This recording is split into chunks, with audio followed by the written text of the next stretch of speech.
5강의 좀 이어서 하겠습니다. 이야기식 설교, 우리 이야기 설교는 우리 한국 교회 많이 소개가 되어져서 여러분들이 어렵지 않게 접할 수 있지 않을까 그렇게 생각을 하고요. 또 많이 알고 계실 거라고 생각을 합니다. 일종의 이제 가장 좋은 이야기 설교는 체득된 나의 감정들이 들어가는 그런 설교가 참 좋은 설교라고 생각하거든요.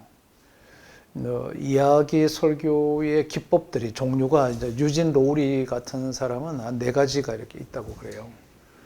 그분의 책을 좀 읽으셔서 이야기식 설교, 저는 그분이 원리가 저는 제일 좋다고 생각하고, 그런 원리에 따라서 설교를 한번 디자인해 보시고 임상도 해보고 실제로 해보고 그래서 이제 피드백도 좀 받아보고 이런 시간들 여러 번 가져보셨으면 좋겠고요. 여러분들이 누구하고 이렇게 대화를 하거나 이제 자신의 삶에 대한 간정을 할 때는 또 교인들한테도 나눔을 할 때 자신의 삶의 역사가 일어났던 것을 간정하는 그 매뉴얼을 좀 잘 가르쳐 주셔서 이걸 우리 지금 저와 여러분도 이렇게 일상 속에서 일어났던 일들이라면은 이제 이런 매뉴얼에 따라서 이렇게 이야기를 좀 하셨으면 참 좋겠거든요. 이 근거는 사도 바울이 이제 예수님을 만났을 때 그분이 사도행전에서 2번의 기록이 있습니다. 2번의 기록에 그 패턴을, 원리를 논리적으로 전개를 했더니 요 매뉴얼대로 했더라는 거죠. 가장 먼저 이제 할 때는 이전의 나의 상태를 설명하죠. 지금 변화된 현재 상태, 그 이전에 내 모습이 어땠는지를 설명하고, 그리고 이제 인간적인 노력들을 막 했지 않겠습니까? 나름대로 이렇게 몸부림을 치기도 하고 그랬을 것 같아요. 그런데 이제 3번째, 하나님의 개입의 사건이 일어납니다. 설교가 됐든 성경을 읽든 누구를 만났든 환경이 오든 압박감이 오든 이런 어떤 전환점이 되어져서 대부분 이제 이때는 내비게이터 선교에서는 하나님의 말씀이 반드시 있어야 된다 이렇게 이제 가르치고 있고, 또다시는 이제 어떤 경위, 하나님의 과정, 하나님이 개입하시는 그 사건, 만나는 사람, 섭리적인 만남, 이런 것들이 이제 하나의 전환점이 터닝 포인트가 되겠죠.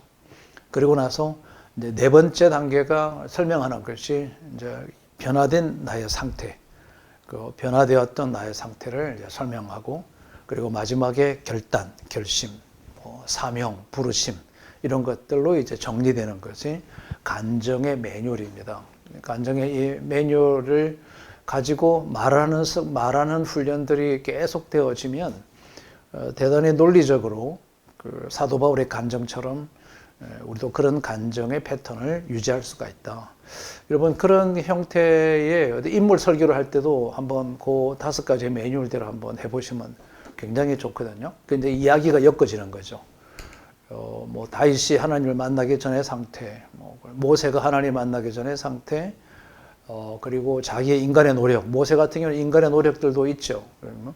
민족의 억울함을 당하는 걸 보고 이런 것들을 이제 그걸 했는데, 도망을 간 뒤에 그게 이제 하나님의 섭리적 사건이잖아요.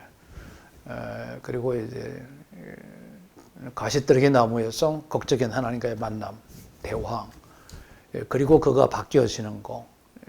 그래서 이제 나는 그가 이런 결심을 하고 담대하게 이제 바로 방에 간 거. 이렇게 가만히 이 구조를 얘기해 보면 성경에 있는 인물들이 다 거기에 포함되어 있습니다. 패턴이 똑같으니까 앞으로 우리가 이제 일상적인 삶의 변화들 얘기할 때도 우리 목회자들끼리 나름도 좀 그렇게 질서 있게끔 규모 있게끔 프레임을 갖추고 이런 얘기하는 훈련들이 좀 잘 되어지면 자연스럽고요. 전체 기성정결이 분명해지기 때문에 저는 바람직하다라고 그렇게 생각합니다. 우리가 주제 설교는 제가 서두에 도입을 하면서 말씀을 드렸는데, 여러분 이제 감히 짐작을 하셨겠지만 제가 독서 설교 강의나 모든 강의에 항상 도입 부분을 좀 펼쳐놓고 설명을 주로 많이 합니다.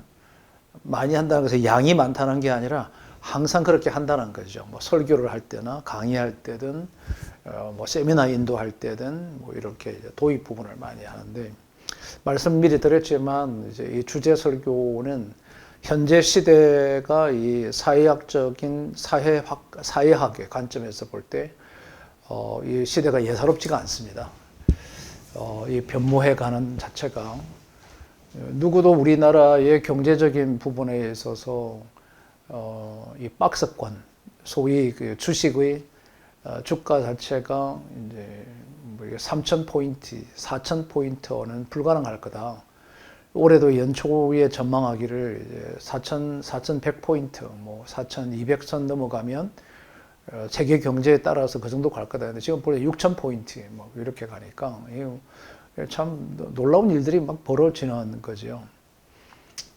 그 천문학적인 숫자들이 뭐 기업 공개를 하는데, 또 테슬라가 이번에 또 하나 계열회사를 공개하는데 2,240조 정도 되는 기업 가치가 2,240조 되는 것을 이제 주식을 이제 내더라고요. 기업을 공개하더라고요. 이제 이런 것들은 우리가 상상할 수가 없는 일들이 생각 밖의 이야기들이 이제 막 펼쳐가니까 우리가 이 사회 문제에 대해서 성경적 접근을 할 필요가 있죠. 항상 이것만 하면 안 돼요. 때로는 본문 설교, 때로는 강해 설교, 이렇게 저는 우리 오늘 참석하신 목사님들한테 바라는 게 뭐냐면, 이런 설교 유형을 본문에 따라서 상황에 따라서 시시적절하게 이것이 전달될 수 있는 훈련이 좀 되었으면 좋겠다.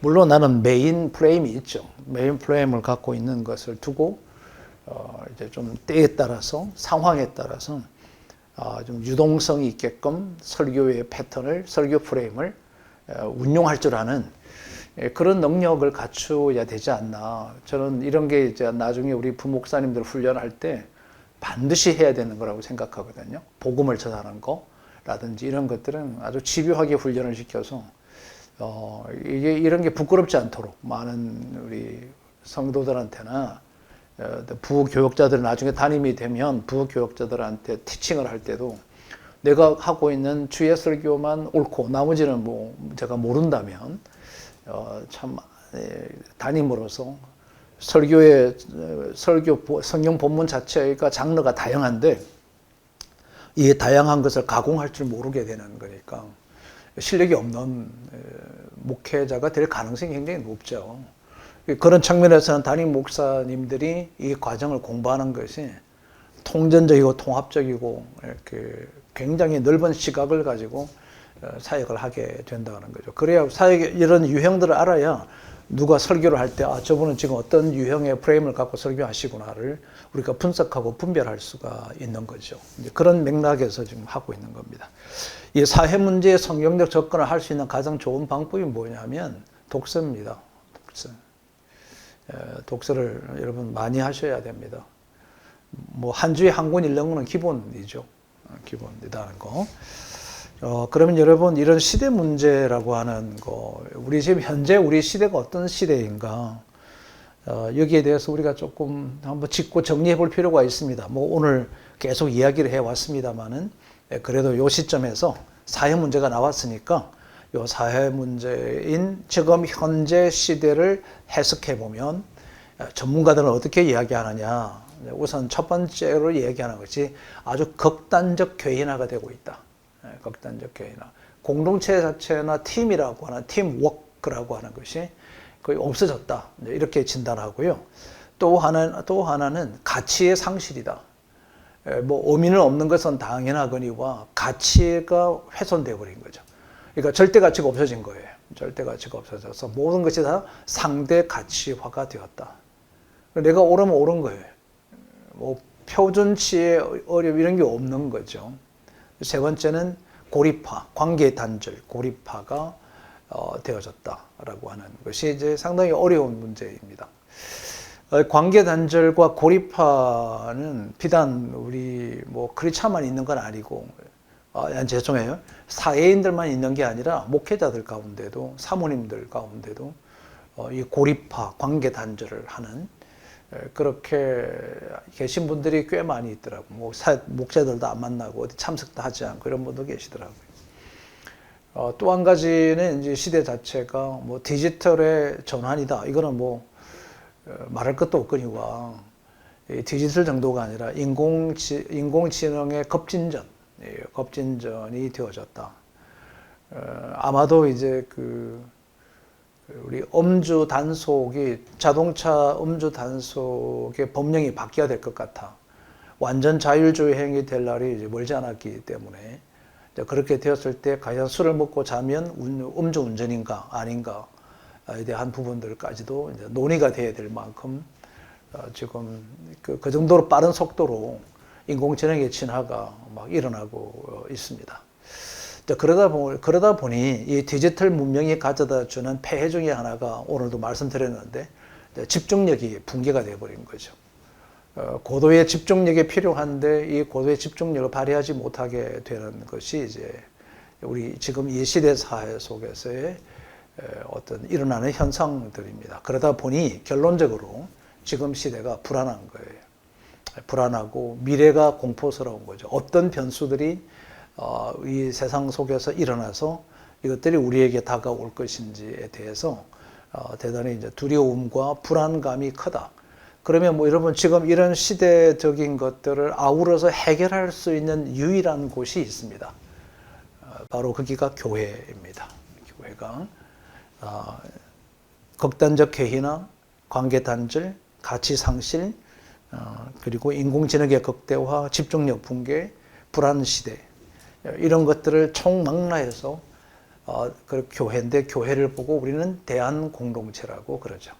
모든 공동체 중에서 유일한 대한 공동체 이런 것들을 시대 문제를 다 아우러 갈 수 있는 거죠. 자, 그럼 이런 아우러 갈 수 있는 공동체에서 목사 설교자가 동기를 부여하는 설교자가 얼마나 준비를 잘해야 되겠습니까? 적당히 해서 이 시대를 어떻게 깨우치겠습니까? 그래서 저는 누구나 목사가 되면 안 된다고 생각하고 아무렇게나 목회하면 안 된다고 생각하는 한 사람입니다.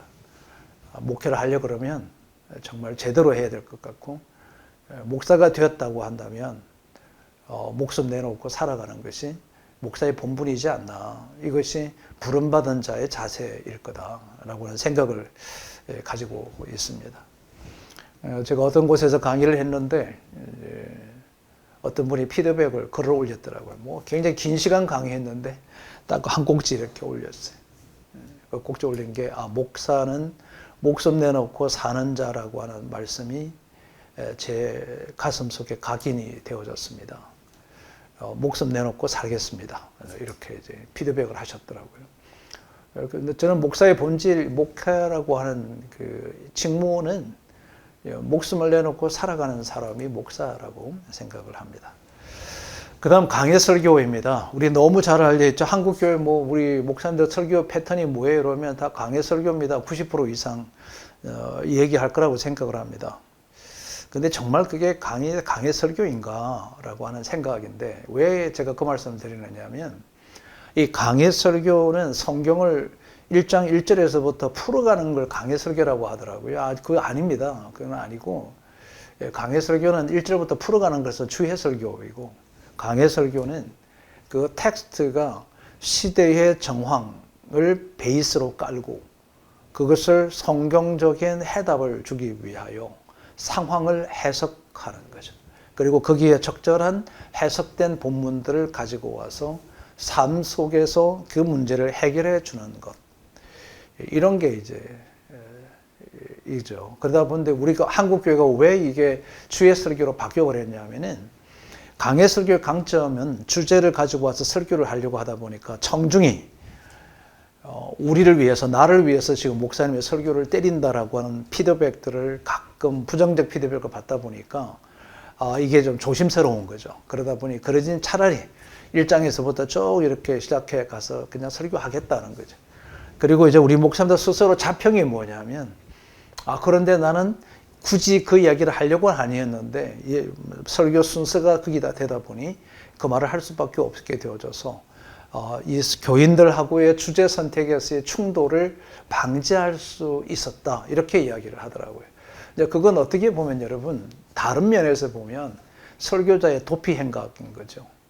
사회가 문제가 있고 청중에 문제가 있으면 하나님 말씀으로 정확하게 마음을 찔리도록 사도행전에 있는 것처럼 베드로의 말씀을 듣고 마음의 찔림을 받았던 사람처럼 그게 설교의 가장 강력한 무기이고 우리에게 주셨던 특권 중에 하나인데 이게 눈치 보고 뭐 보고 다 하다 보니까 이건 빼고 저거 빼고 하니 차라리 1절 1절부터 시작하자 뭐 이렇게 되어져 갔던 거고 강해 설교를 대표적으로 얘기했던 분들이 대부분 그렇게 설교를 하다 보니까 그렇게 아마 약간의 착시 현상처럼 나타났다고 저는 그렇게 해석하고 있습니다.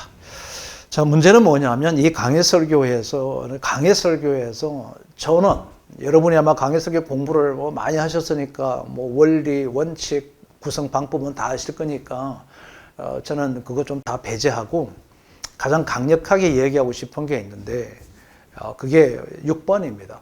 강해 설교는 성경 전체의 흐름을 알게 한다. 이 말은 뭐냐면 맥락을 읽어야 한다는 거죠. 강해 설교의 저는 가장 아름다운 그 요소는 맥락 읽기다.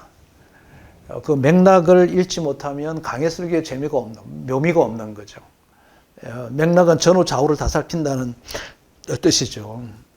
그러니까 이 맥락을 읽는다라고 하는 것은 배경, 그 본문의 흐름, 그 본문의 흐름들이 어떻게 이어져 가는지에 대한 의미, 저자의 의도, 요 네 개의 결합체가 맥락 읽기예요. 그러니까 적어도 그 서신서를 썼거나 또 내지는 그 성경의 저자, 기록한 사람들, 이런 사람들이 의도가 있잖아요. 그리고 복음서도 다 의도가 있습니다. 대상이 다 다릅니다. 마가가 얘기하는 대상과 마태가 얘기하는 대상들이 다 다르거든요. 그러면 그 다른 사람들에게 왜 이 본문을 이 내용을 가지고 왔을까? 왜 이렇게 다르게 할까? 왜 다른가? 똑같은 사건을 왜 다르게 기표했을까? 이런 공간 복음서를 공부하다 보면 그 의도가 있는 거예요. 저자들이 갖고 있는 의도와 그들이 품는 의미를 그려내는 것과 이것에 대한 전체적인 구성, 편집을 할 때 이 편집의 흐름이 있습니다. 그 흐름이 다 각기 이유가 있는 거예요. 그래서 이 시대적 배경과 청중의 배경과 유대인들의 배경과 이방인들의 배경과 그 당시 이스라엘의 배경과 유대교의 배경들을 우리가 충분하게 섭렵하지 못하면 그냥 내가 하고 싶은 소리 할 수밖에 없다. 맥락이 빠진 채로 내가 하고 싶은 말을 하고 있는 거죠. 그게 강해 설교 아닙니다. 강해 설교는요, 사실은 철저한 주의 설교를 통해서 빚어졌던 주의 결과예요.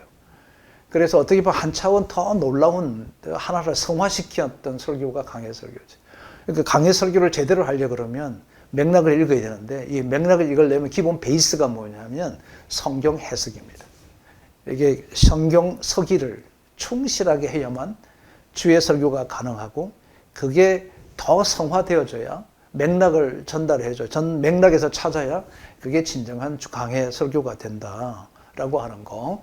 그래서 이 강해 설교의 맥락 읽기는 저는 세 가지 요소의 결합이다 보는 거죠. 그래서 하나는 성경, 텍스트라고 하는 거. 그 다음에 now, 지금 이 시대, 지금 현재 상황, 현재라고 하는 거. 그리고 개인, 삶의 적용. 요 세 가지가 완전한 결합체로 빚어지는 설교가 강해 설교다. 그러니까 강해 설교 안에는 텍스트의 충실성, 그리고 시대에 대한 정확한 해석, 그리고 구체적인 삶의 적용점, 이 세 가지는 결코 빠질 수가 없다. 이것은 필수 요소이다. 이 세 가지 중에 한 개라도 빠지면 우리는 강해 설교로 하기 어렵다. 이제 그렇게 이제 말씀드릴 수 있을 것 같습니다. 그래서 여기 보시면 강해 설교는 설교 전달의 감성과 지성을 겸비한다. 감성도 풍부해야 되는 거죠. 왜냐하면 이 의미를 전달하고 흐름을 읽어내려고 하니까 감성도 풍부해야 되지만 지성적인 어떤 영성을 가지지 않으면 강해 설교하기 쉽지 않습니다. 그래서 주예로 빠져버리는 거죠. 편하거든요. 주예 설교는 쉽지 않습니까? 쉬우니까 그렇게 하고 있다. 한동안 이제 1인칭 내러티브 설교에 대한 이야기들이 많이 나오다가 이게 이제 누가 이거를 했냐면 미국의 에디 영, 이게 이제 대표적인 친구죠. 거기서 1인칭 내러티브 설교가 이제 폭발적으로 나왔습니다. 그 에디 영이 어느 정도까지 이렇게 메시지를 했냐면 탱크를 갖고 뭐 이렇게 무대 위로 올라올 정도 가지고 올 만큼 그 사실화, 실제화, 1인칭에 본인이 그 어떤 주인공의 인물이 되어져서 상황을 재현해내면서 그것을 오늘의 이제 그 상황으로 재구성해 내는 것이 이제 1인칭 내러티브의 설교인데 이것도 책이 있습니다. 책을 한 권 정도는 읽어보시면 1인칭 내러티브 설교라고 있으니까 좀 읽어보십시오. 자, 우리는 또 이제 조금 전에 앞 시간에서는 제가 재해석이라고 하는 단어를 썼고 맥락이라고 하는 거고 문해력 이런 단어를 지금 제가 설명을 드렸거든요. 이게 설교 안에서는 다 굉장히 복합적으로 융합되어져서 설교가 만들어져야 합니다. 그래서 설교는 그냥 이렇게 적극적으로 만들어지면 컴퓨터 앞에 앉아 있으면 금방 만들죠. 요즘 인공지능이 워낙에 잘 돼 있어서 어떤 분들의 설교 이름을 딱 넣고 이분들의 어떤 본문을 집어넣고 이분들의 설교했던 것으로 내 언어로 바꿔달라고 하면 언어가 싹 바뀌어져서 내 언어로 바뀌어져서 나오니까 이거 참 엄청난 일을 하고 있죠. 또 요즘 이제 설교 AI를 강의하는 분도 있더라고요. 그래서 이제는 설교 한 편 하면 뭐 나눔지도 바로 만들어지고 뭐 다 이렇게 나오게 되더라고요. 그러다 보니까 제가 그걸 한 편 누가 이제 한글 이렇게 봤거든요. 참 드라이 하더라고요. 메말랐다. 사람을 모르는 거예요. 기계는 아는데 인공지능이 이야기해주는 기계의 사람의 이야기는 충분히 알겠는데 그 안에 뭐가 빠졌냐면 정서도 빠졌고 감성도 빠졌고 사람도 빠졌고 다 빠져버려서 글자만 있는 거예요. 글자. 이런 참담함을 보게 되었죠. 그래서 목회는 여러분 목양은 사람입니다. 처음도 사람이고 끝에도 사람입니다. 좀 버벅거리고 문서가 앞뒤가 안 맞아도 괜찮은데 뭐가 중요하냐면 목사가 사람됨이 제일 중요합니다. 사람됨이 빠져버리는 목회는 기계가 하면 되죠. 로봇이 하면 되니까 인공지능이 하면 되죠. 뭐 우리가 굳이 뭐 고민할 필요가 뭐 있겠습니까? 우리 어떤 분이 그렇게 인공지능에 관련되는 설교에 대해서 올렸던 글을 읽었더니 앞으로 그냥 로봇 하나, 뭐 로봇도 필요 없대. 그냥 이렇게 좋은 뭐 TV 하나 갖다 놓고 가상인물도 나오니까 거기다가 우리 교인들에게 듣고 싶은 설교를 쭉 이렇게 적어 놓고 그거를 이렇게 넣어서 몇 년도 버전으로 해줘. 앞으로 3년 뒤에 이 본문을 3년 뒤에를 예측해서 거기에 맞게끔 우리가 이 본문을 통해서 어떻게 준비하면 되는지 말씀해줘 하면 앉아서 다 들으면 뭐 대단한 음성의 인공지능도 되니까 음성을 다 들을 수 있으니까 그것도 음색도 선택하더라고요. 보니까 뭐 어떤 톤으로 해줘, 어떻게 해줘, 뭐 이것도 하니까 이걸 꼭 해야 되나? 이렇게 교회가 같이 가야 되나? 그렇지는 않지 않나? 교회는 사람이고 하나님이고 하나님의 존재하시는 분이고 살아계신 분인데 우리가 이 살아있다라고 하는 것은 숱한 변수들 속에서 있는 거거든요. 그 숱한 변수를 다 제거해버리고 고정된 변수 앞에 우리가 서 있다라고 하는 거 이게 가능한 건 아닌 것 같습니다. 불가능해야 된다고 생각을 하는 거죠. 어떻든 여러분 이 재구성이라고 하는 것은 재구성한다라고 하는 거죠. 그럼 우리에게는 여러분 이 설교를 통해서 이제 설교를 통해서 성경 본문에서 재구성한다. 이 재구성해서 전달한다라고 할 때 이 재구성하는 프로세스를 아셔야 되잖아요. 이건 제가 원래 강의 안 하려고 하다가 이제 조금 전에 이제 식사하면서 뭐 이렇게 대화하다가 우리 목사님들에게 좀 전달해드리면 좋겠다 생각이 좀 들었어요. 여러분, 이 재구성이라고 할 때, 가장 먼저 이렇게 필요한 재구성이 있습니다. 그게 뭐냐면 상황의 재구성입니다. 상황의 재구성. 자, 여러분, 우리가 예를 들어서 복음서가 60년대, 70년대에 써졌다고 합시다. 뭐 정확한 연도를 우리가 알 수가 없으니까 초대교회의 초기에 60년, 90년 사이에 이게 이제 써졌어요. 그럼 그때 이제 상황에서 썼던 언어예요. 물론 이렇게 성경 번역을 지금의 언어로 바꿨지만 그때 상황에서 썼습니다. 그럼 지금 그때 상황이 같습니까? 전혀 아니잖아요. 이런 문명과 문화의 엄청난 변화된 상황이 있는데 이것을 재구성하지 않고 성경 자체를 푼다. 그냥 성경을 이야기한다. 이건 틀릴 수밖에 없습니다. 그럼 지금의 상황과 환경을 가지고 와서 지금의 위기를 가지고 지금의 위기로 대입할 수 있는 능력이 있어야 되는 거죠. 그걸 재구성한다는 것입니다. 이게 상황의 재구성이라고. 이게 가장 먼저죠.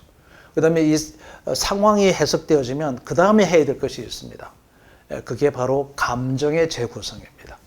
왜냐하면 성경은 하나님 말씀은 사람에게 한 거예요. 그러니까 하나님이 사람의 마음을 헤아리신 거예요. 그러니까 사람의 정서와 감정을 헤아렸기 때문에 그 사람이 갖고 있는 그 상황에서 가졌던 정서가 있습니다. 그죠? 감정이 있다는 거죠. 그 감정이 뭘까요? 두려움과 갈등과 고민과 분노와 이런 초조함, 긴장 이런 게 있지 않습니까? 우리 인생을 살아가다 보면 저는 지금도 이렇게 어제도 강의를 하고 오고 지금도 여러분 앞에 강의하지만 강의하기 전에 항상 긴장의 극도로 도달하거든. 그래서 근데 그건 어쩔 수 없는 제 감정이에요. 뭐 옆에서 왜 그러냐고 물어도 저는 그게 제게 주어졌던 감정의 돌발 상황인 거예요. 근데 그 감정을 그다음이 뭐냐면 그것을 재구성하는 거죠. 그리고 이 감정을 숨길 수가 없다. 그런데 무엇으로 제가 대처하느냐면 하나님께서 주셨던 부르심이고 하나님이 주셨던 기회이고 하나님이 한국교회를 위해서 이렇게 하라고 하셨던 부분. 이것이 이제 제 아내가 옆에서 이제 그런 피드백을 해줘요. 이제 해주면서 이제 정제하는 거죠. 이게 재구성이 없으면 쉽지 않죠. 그래서 상황의 재구성과 그리고 감정의 재구성을 하라는 것입니다. 자, 그러면 여러분 이 재구성을 하다 보면 펼쳐지잖아요. 다 펼쳐질 때 이것을 정확하게 선택하는 거죠. 내가 이 상황으로 그리고 이 감정으로 내가 선택을 해내고 나면 하나님의 말씀으로 해결하는 거죠. 솔루션의 마지막 종착은 내 생각이 아닙니다. 우리의 그 어떤 촉도 아니고 우리의 경험과 지식도 아니죠. 철저하게 하나님의 말씀으로 이 모든 재구성되었던 것에 대한 솔루션을 만들어가는 것. 이것을 보고 우리는 재구성한다라고 그렇게 이야기합니다. 이게 이제 논리적으로 그렇다는 겁니다.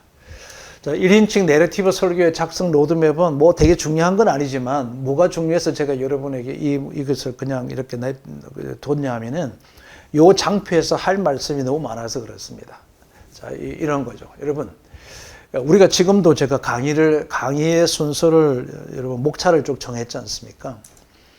그냥 목차를 정할 때 아무렇게나 하지 않죠. 그죠? 시작할 때는 뭘 얘기하고 중간에 뭘 이야기할 거고 마지막 결론에서는 어떤 이야기를 할 것인지 뭐 하죠? 구성하죠. 그리고 나서 이제 로드를 짜죠. 길을 짭니다. 그죠? 이렇게 길을 쭉 짜서 이렇게 순서를 정해야 되겠다라고 결정합니다. 그리고 이제 표지 앞에다가 이렇게 목차를 탁 올려드리죠. 책들도 다 목차가 앞에 나오죠. 그게 뭐죠? 이 책의 로드맵이에요. 이 과정을 쭉 그 프로세스를 거쳐서 마지막 목적에 도달하려고 한다. 그러니까 로드맵의 결론이 뭐냐면 결과를 예측할 수 있어야 된다는 거예요. 결과가 없는 로드맵은 로드맵이 아닙니다. 내비게이션 그냥 가면 됩니까? 어디를 갈 건지가 안 나와 있으면 내비게이션 작동 안 합니다. 작동할 수가 없죠. 어디를 가실 겁니까?만 물어봐요. 계속 목적지, 결과예요, 결과. 자, 여러분, 결과가 없는 설계도 없죠. 설계도를 보면 어떤 건물이 될지를 알잖아요. 그죠? 똑같습니다. 그죠? 예를 들어서 시계를 이걸 누가 만드는 사람이 시계를 만들었어요. 만들겠다고 해요. 그럼 어떤 시계를 만들겠다라고 하는 것이 나오지 않은 설계가 없는 시계가 있습니까? 없습니다. 여러분 인생도 마찬가지고 삶도 마찬가지고 목회도 마찬가지고 저와 여러분이 어떤 목회를 해야 되겠다라고 하는 결과가 형성되어야 이 결과를 만들기 위한 구조가 만들어지는 거죠. 우리는 그것을 설계도라고 하고 로드맵이라고 하죠. 우리에겐 두 가지가 필요합니다. 각자의 인생에 로드맵이 있어야 되고 하나님께서 우리에게 맡겨주신 공동체에 목회할 때 목회의 로드맵이 있어야 되는 거죠. 목사로서 인생을 걸어갈 때 로드맵이 있어야 되고 우리가 하고 있는 사역에서 인생의 로드맵과 목회의 로드맵이 반드시 설정되어야 됩니다. 그래서 이 장표를 여러분 그냥 읽으면 다 아시는 거기 때문에 제가 그냥 지나쳐 가는 게 아니고 여기 중요한 단어를 핵심을 좀 짚고 싶어서 말씀을 드리려고 했던 거죠. 여러분 자신을 좀 남아있는 목회에도라도 좀 설계를 하셨으면 좋겠어요. 변수에 대응도 해야 합니다. 미리 변수도 읽어서 유비무환해야 되는 거죠. 이런 일이 생기면 내가 어떻게 대응하고 이런 일이 생겼을 때는 내가 어떻게 이것에 대처할 것이라는 것에 대한 예상적 각본이 만들어져야 되죠. 그런 사람이 무슨 사람입니까? 준비된 사람이라고 하는 거예요. 그런데 이제 갑자기 불가항력적인 위기가 닥쳐올 수 있습니다.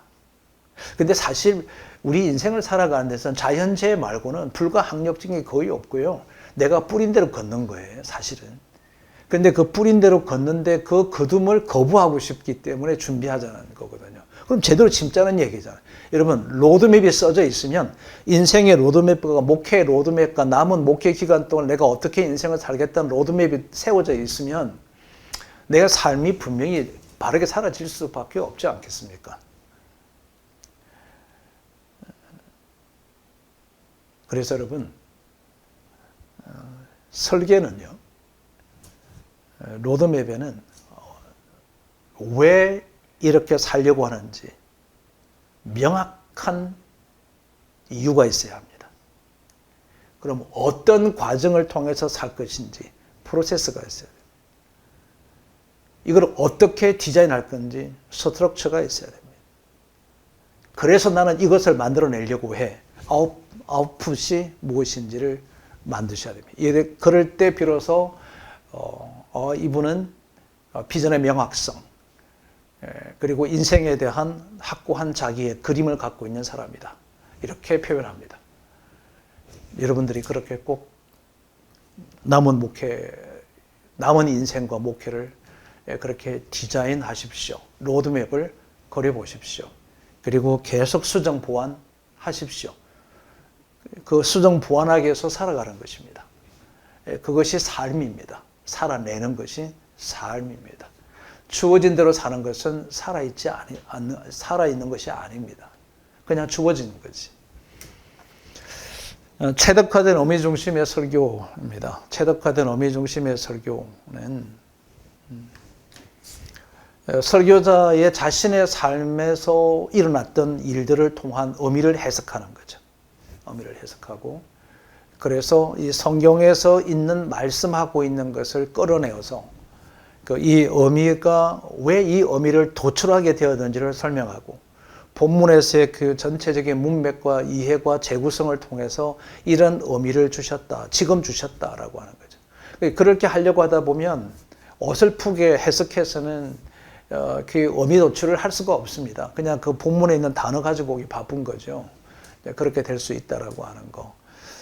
이 깊이 있는 분석의 흔적이 있고 없고의 차이는 우리가 이제 종교적 언어가 가득할 때 본문에 막 매여가지고 해석하고 설명하려고 할 때 뭐 괜찮게 준비한 것 같은데 여러분 우리 교인들이 원어를 관심이 많을까요? 원어에. 오늘 왜 목사님은 원어를 쓰지 않나 그럴까요? 별로 그렇게 관심 없죠. 목사님이 갈구하고 연구를 대신해서 그것에 대한 명확하고 표준적이고 진실된 말씀으로 그것을 설명해 주기를 바라죠. 그리고 자, 여러분 설교의 핵심 중에 하나가 적용입니다. 그죠? 강의 설교든 주의 설교든 모든 것에서 적용점은 적용입니다. 적용. 그런데 우리 목사는 이렇게 하라고 얘기하잖아요. 하라고. 그러면 교인들은 어떻게 이제 이렇게 대응하느냐 하면은 목사님 살아보셨습니까? 우리 이 척박한 인생을 살아가면서 지금 목사님 말씀하는 것이 사라진다고 생각하십니까? 그럼 하루 종일 교회 안에 머물고 있고 주와 함께 거하고 계시는 목사님은 지금 말씀하시는 것을 살고 있습니까?를 속으로 되묻지 않겠습니까? 저는 그 두려움이 어릴 때부터 계속 있어가지고 자신이 없었어요. 제가 여러분 이렇게 사셔야 됩니다라고 소리칠 때, 그래서 제가 스스로 합리화한 게 뭐냐면, 나도 설교를 듣는 사람이야. 나도 설교를 들어야 되는 사람이고, 하나님께서 나를 스피커로 쓰시고, 나도 이 말씀에 은혜를 입어야 되고, 나도 이 말씀대로 살아가는 사람이야 라고 저는 합리화를 하지만, 그건 합리화입니다. 합리화는 죄입니다. 우리 아담과 하와의 원죄가 합리화잖아요. 우리가 그렇게 합리화하면 안 되지 않나. 적어도 그렇게 살지는 못해도 그렇게 살아가려고 고민의 흔적은 있어야 되지 않습니까? 실험하는 고민. 그래서 어떤 설교자는 제가 밤에 성도가 보내줬던 메일을 읽으면서 잠을 잘 수가 없었습니다. 뭐 했다는 거죠? 실험했다는 거죠. 여러분, 적어도 우리 설교자에게는 그런 고통이 있을 때 비로소 연단과 고난이 뭔지를 알지 않겠습니까? 고통이. 우리 고통이 뭘까요? 교인들의 고통하고 우리의 차이점. 그렇게 좀 우리들의 삶을 실제적으로 좀 체득화된 이야기, 살아내고 있는 이야기, 살아가고 몸부림치고 있는 이야기들, 교인들에게 살아있는 이야기를 좀 전달할 수 있으면 좋겠다라고 생각해서 이 단어는, 체득화된 의미 중심의 단어는 제가 썼습니다. 뭐 제가 뭘 했습니다 이런 말을 잘 하기 싫어서 그러긴 한데, 이런 설교 유형이 있다라고 하는 것을 썼는데, 이것도 좀 책을 내고 싶은데 책을 낼 수 있는 어떤 이렇게 여유로움이 좀 없어가지고 못하고 있습니다. 이렇게 할 수 있는 역량을 좀 키워보자 그런 거죠. 여러분, 우리 약간 워크숍 한 번 더 하겠으면 좋겠습니다. 어떤 워크숍이냐, 이 설교 유형을 이야기했잖아요.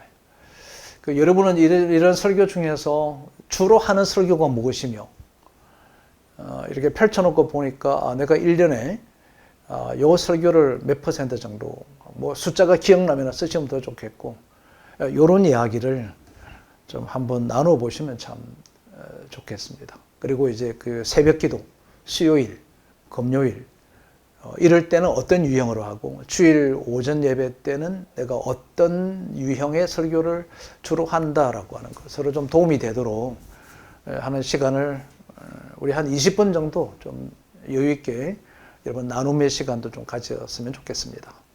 네, 좀 나눠주시죠. 네.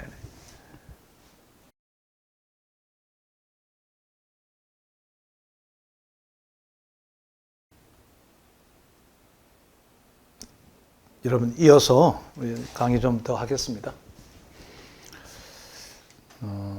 설교 개요 작성하는 건데요. 제가 그 설교를 이제 처음 시작하려고 할 때, 전도사 때죠.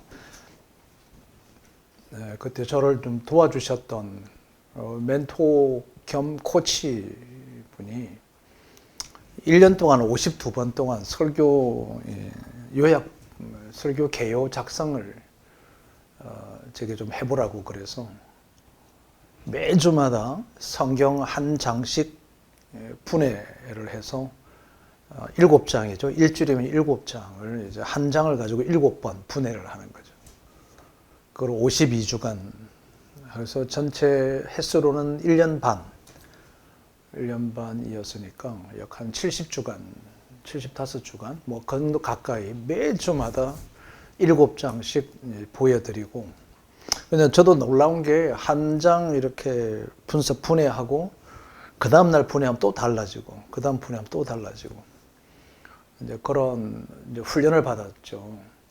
그러면서 이제 대학부를 제가 처음 교육 전도사를 할 때 대학부를 맡아왔는데, 대학부에 이제 설교를 해야 되니까, 제가 설교를 해본 적이 없고, 뭐 신학대학원 다니면서 전도사를 하다 보니까 뭐 설교를 잘 모르죠. 근데 그분이 제 멘토가 설교 개요 작성을 이렇게 하게 해보라고 그래서 그때부터 이제 제가 이 훈련할 때는 설교 개요 작성을 반드시 하게 하는 거죠. 그것은 이제 설교 개요를 작성하는 것을 하는 이유는 첫 번째는 이 프레임을 만들어가는 연습을 하는 거예요. 자기 나름의 프레임을 만드는 연습이 1번이고 두 번째는 제가 훈련을 하고 훈련생이잖아요. 그럼 그 훈련생이 얼만큼 그 훈련에 함께 따라오는지 일종의 이제 순종이죠. 순종을 확인하는 거예요. 그냥 단순히 뭐 개요를 작성했냐 안 했냐를 그거를 보려고 하는 게 아니라 얼만큼 그 따름에 순종적으로 잘 응하는가. 그래야 훈련을 시키고 싶잖아요. 우리 뭐 얘기를 하는데 안 따라주는데 훈련을 하고 싶습니까? 그렇지 않죠. 또 저는 1년 6개월 동안 단 한 주도 빠짐없이 그걸 했습니다. 매주마다. 그리고 왜 이렇게 착상했냐? 뭐 착상. 그때는 착상이 굉장히 중요한 용어였어요. 그래서 이 설교를 하려고 했던 착상의 배경을 한번 써보라고 그래서 그걸 이제 써서 이제 내기도 하고 그랬던 거거든요. 그리고 나서 이제 목사가 되고 이제 연구소 목사가 되고 담임을 하고 연구소를 하면서 제일 먼저 이제 제가 강의록을 만들었는데요. 책은 멘토링에 대해서 책을 제일 먼저 썼고 그다음 만들었던 게 이제 이 강의록 중에서 설교 컨설팅이었습니다. 그때 오늘 여러분에게 도구들 몇 가지 개발했던 것들 그때 정리를 다 끝낸 거고 이 설교 개요 작성법은 한참 뒤에 보완해서 만들었고 지금도 새롭게 지금 보완해서 만들어가고 있는 작업 중에 있습니다. 아까 말씀드렸던 것처럼 설교 개요가 얼만큼 중요한가. 기본적으로 내가 어떤 설교를 이번 주에 해야 되겠다라고 하는 그 레이아웃을 그려보는 거거든요. 이런 프레임 속에서 해야 되겠다. 그것을 숙고하는 거예요. 그래 그게 언제 작성되어야 되느냐 하면 오늘 주일 설교를 했잖아요. 그럼 오늘 저녁에 작성이 돼야 되죠. 그래서 그 레이아웃을 쓰기 시작하면서 수정하고 보완하고 수정하고 보완하고 하게 되면 주일에 사실은 그 레이아웃만 가지고 올라가셔도 설교가 될 수밖에 없어요. 왜냐하면 이게 주일 저녁부터 숙성하니까 7일 동안 계속 그 레이아웃을 수정 보완을 해나가는 작업을 하다 보면 하는 거죠. 그게 제 멘토가 제게 훈련을 시켰던 세 번째 이유였습니다. 설교를 이렇게 잘해라고 얘기하기보다는 잘할 수밖에 없게끔 이렇게 일찍 써서 이제 이렇게 해나가는 이런 과정을 했으니까 그때는 뭐 신학대학원 다니면서 멘토하고 일주일 만나면서 공부하랴. 그것도 또 제가 야간 신학교 다녔습니다. 야간 신학대학 그리고 뭐 주간에 대학원 주말에 파트타임 그 가운데 설교 분석해야 되고 독서해야 되고 오늘 두란노에서 하는 강의 참석하러 가야 되고 뭐 제가 생각할 때는 그 사역하는 기간 동안 전도사가 되고 나서부터 신대원 가고 나서부터 목사 안수 부목사를 끝낼 때까지 7년간은 제 삶이 없었던 것 같습니다. 그냥 그렇게 살면서 열심히 배운 것 같고 열심히 코치들 따라다니면서 이제 개인 사사를 받으려고 했고 뭐 이런 것들이 또 그런 중에서도 지금은 이제 자꾸 하셨는데 김성기 교수님이라고 했는데 이 히브리어 헬라어 아주 독특하게 강의하신 분입니다. 그분이 또 개인 원어 성경 연구원을 만드셔가지고 강남 시외버스 터미널 바로 앞에 늘 이제 주말이 되고 월요일이 되고 주말이 되면 강의를 하셨어요. 또 그것도 참석했습니다. 그러니까 제 시간 자체가 뭐 텀이 없었죠. 그때 이제 잠을 잔 시간이 3시간, 4시간 잤던 게 이제 몸에 배어버린 거죠. 몸에 배려서 지금까지도 깊은 잠이 딱 눈을 감으면 5시간 자보는 게 꿈과 같은 그림과 같은 비전입니다. 바램. 제보고 바램이 뭐냐 그러면 아마 저는 5시간 중간에 눈 뜨지 않고 그냥 푹 자다 눈 뜨면 5시간, 6시간이었으면 좋겠다. 한 번도 그래 본 적이 없는 것 같아요. 근데 그렇게 지금 훈련을 받아왔던 거죠. 그때 이제 강력하게 지금 저를 만들어가는 데 있어서 이 프레임 짜기, 설교 개요 작성하는 이 훈련이 1년 6개월 동안 있었던 게 오늘의 제가 제 사고의 틀을 구성하는 데 있어서 저도 모르게 그렇게 순응해가고 따라갔더니 제게 체득화되었던 것 중에 하나인 거죠. 자, 여러분, 제가 조금 전에도 우리 앞 시간에도 제가 이 설계도가 중요하다, 로드맵이 얼마나 중요한가, 이 말씀을 우리 목사님들에게 막 이렇게 드렸습니다. 만약에 여러분 설계도가 없으면 어떤 일이 벌어지느냐 하면은 내가 열심히 설교를 하는데 사역을 하고 있는데 결과가 없는 거예요. 왜냐하면 설계도와 로드맵 자체가 결과를 예상하고 그리는 거거든요. 내가 어디를 갈 것인지 결정이 되어야 로드맵이 나오는 것처럼 내가 어떤 목사가 되겠고 어떤 목회를 해야 되겠고 어떤 설교를 해야 되겠다는 것이 나와야 되는 거예요. 안 그러면 열심히 준비를 하는데 결과가 없어질 수 있는 여지가 있다. 여러분, 만약에 설계도가 없이 이 프레임 자체가 없고 로드맵 자체가 없을 때는 많은 경험을 할 수 있어요. 경험은 뭐 왜 우왕좌왕하니까 이리 가보기도 하고 저리 가보기도 하고 뭐 이렇게 하다 보니까. 그런데 뭐가 안 되느냐 하면요, 경륜이 안 되는 거예요. 경험은 쌓였는데 경륜 축적이 안 되는 거죠. 그러니까 시도해보지 않으면 아무것도 일어나지 않는다라는 말하고 일맥상통하게 되는 거죠. 그렇게 한다. 세 번째 이제 가장 큰 문제가 뭐냐면 로드맵이라고. 로드맵이 없을 때, 인생의 설계도가 없을 때, 사역의 설계도가 없을 때, 설교의 설계도가 없을 때 어떤 문제가 생기냐면 똑같은 문제를 계속 하고 있는 거예요. 똑같은 문제가 계속 일어나게 된다. 변화가 안 일어난다는 뜻입니다. 그래서 이 설계도하고 로드맵이라고 하는 것이 정말 중요하다라고 하는 말씀을 드리고 싶었고, 지금 이 장표에서 보시면 뭐 이렇게 설명을 보완해서 드려야 될 것들이 별로 없습니다. 다만 이 설교 설계도, 우리가 소위 이야기하는 그 설교를 만들 때 베이스 플랫폼이 있습니다. 그걸 이제 저는 제 용어로는 어떻게 썼냐면 7단계 설교 프레임, 7단계의 설교 프레임이라 이렇게 이제 칭하는 게 있어요. 지금 이거는 교과서가 아니고 제가 여러분하고 나누는 것인데, 7단계가 어떻게 되느냐 하면은 본문에 대한 명확한 인식입니다. 그러니까 본문이 내 것이 된다는 거죠. 그 본문에 대한 명확한 인식. 그리고 주제의 모호성. 저는 이제 주제를 상당히 고민을 많이 하거든요. 주제의 모호성. 주제에 답을 주지 않는다라고 하는 것이죠. 그런데 자, 여러분, 이걸 섬 같은 데 가서 이제 제가 부흥회를 간 적이 있습니다.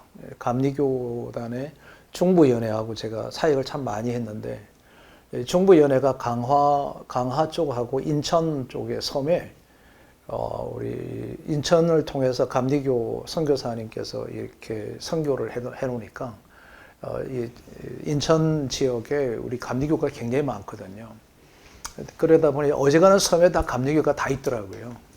그래, 한 곳에 집회를 했는데 다 어르신들만 있고 70세, 80세. 겨울 되면은 눈이 모모이 퉁퉁 부어서 새벽기도 나오시더라고요. 근데 굴 따러 가고 겨울에 막 이러니까. 그런 곳에 가서 여러분, 제가 설교의 모호성을, 주의 모호성을 하면 욕 바가지 듣습니다. 그럴 때는 원색적으로 본문에 있는 이야기들로 그들이 필요한 이야기로 다 바꾸어서 해야 되죠. 그게 주제 선정입니다. 그래서 주제 선정을 정말 골똘하게 하시는 것이 참 요즘 이 주제 선정도 되게 좋아졌습니다. 이번 AI 들어가면 이 주제에 대해서 얼마든지 찾아낼 수 있으시니까 참 쉬워졌습니다. 그런데도 게으르면 이거는 범죄 행위예요. 그죠? 범죄 행위. 아니, 세상에 많은 사람들을 통해서 하나님께서 손쉽게 준비하고 구비할 수 있는 기회를 다 주셨는데, 그래서 활용하지 못하고 있으면 지혜가 부족한 거죠. 세 번째는 원리 도출. 그러니까 성경 설교라고 하는, 아까도 말씀 잠깐 드렸는데, 강해 설교의 핵심 포인트는 데니스 레인이 이야기하는 원리가 맞지만, 저는 우리 한국교회 강해 설교의 핵심 원리는 성경적 원리를 도출하는 것입니다. 이거 제가 가지고 있는 7단계 설교의 어떤 그 프레임이라고 하죠. 원리, 성경적 원리가 뭐냐. 이 본문의 의미, 네 번째, 이 본문의 의미가 뭐냐. 그죠? 그리고 어떤 프레임으로 갈 거냐, 구조, 그리고 스피치는 어디다가 강점을 두고 어디다 오늘 8가지 설교 전달에 있어서의 설교문 작성에 있어서 8가지 기초 있습니다. 8가지. 그 8가지를 배열합니다. 여기서 내가 클라이막스를 치고 여기에서는 조금 가라앉히고 뭐 이러면 이게서 점청법을 여기서 쓰고 반복해서 쓰는 거 여기 두고 뭐 이런 거를 이제 나름대로 이제 색필 색깔이 있는 볼펜으로 마킹을 이렇게 해 두죠. 그렇게 훈련을 해왔던 겁니다. 그리고 실제 제가 살았던 이야기, 제 이야기를 반드시 한 꼭지씩 들어가게끔 그렇게 하는 것을, 요게 제가 가지고 있는 설계도입니다. 7개의 설계도. 요걸 제가 점검하는 거죠. 설교를 할 때부터 요 7개의 프레임 속에서 이제 설교를 구상하고, 또 설교 작성이 되어질 때 요 7개가 이제 이렇게 이제 점검하죠. 그리고 이제 어지간한 저 교회에 이제 초청을 받아서 가면 저 이제 무원고 설교에서 이 프레임 자체를 다 결정된 걸 두고, 그냥 또 성령께서 역사하시는 그때의 상황들에 주시는 강력함이 또 있잖아요. 이제 그걸 이렇게 함께 하는, 그렇게 이제 시간 설교를 준비해 가고 있습니다. 이제 그러면 여러분, 이게 강의 개요하고 설교 개요의 차이가 많죠. 그렇죠? 그래서 이 강의는 제 3자적 관점에서의 강의를 하는 것이 바람직합니다. 안 그러면 자기 경험을 이야기하는 것밖에 안 되니까 그러면 안 돼요, 여러분. 근데 설교는 또 관점이 청중의, 회중의 관점에서 봐야 돼.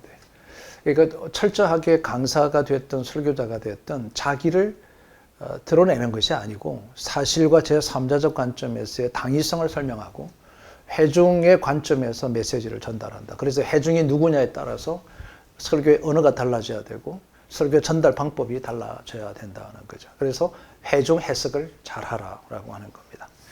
그리고 여러분은 설교는 뭐라고 정의합니까? 여러분, 설교는 하나님의 뜻을 전달하는 것이다, 이렇게도 표현할 수 있는데, 저는 설교는 동기부여이다. 하나님께서 원하시는 말씀을 동기부여를 해서 그 말씀대로 살아가게끔 하는 거다.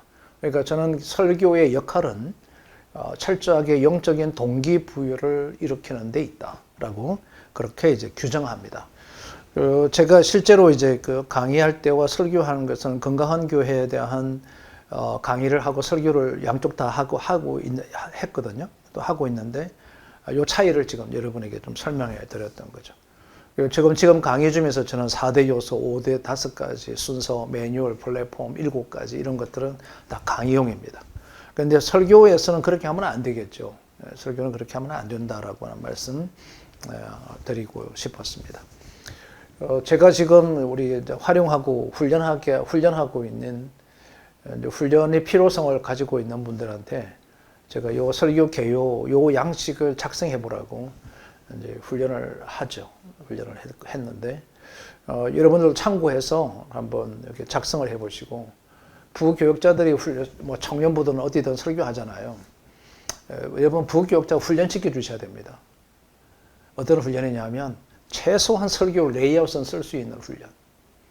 그래서 그걸 가지고 피드백하는 거죠. 이걸 가지고 피드백을 수정시키고 보완시키고 이렇게 하는 훈련들을 이제 계속 좀 해내도록 하기 위해서는 저와 여러분이 먼저 이렇게 해봐야 된다는 거죠. 이거 잠깐 설명드릴게요.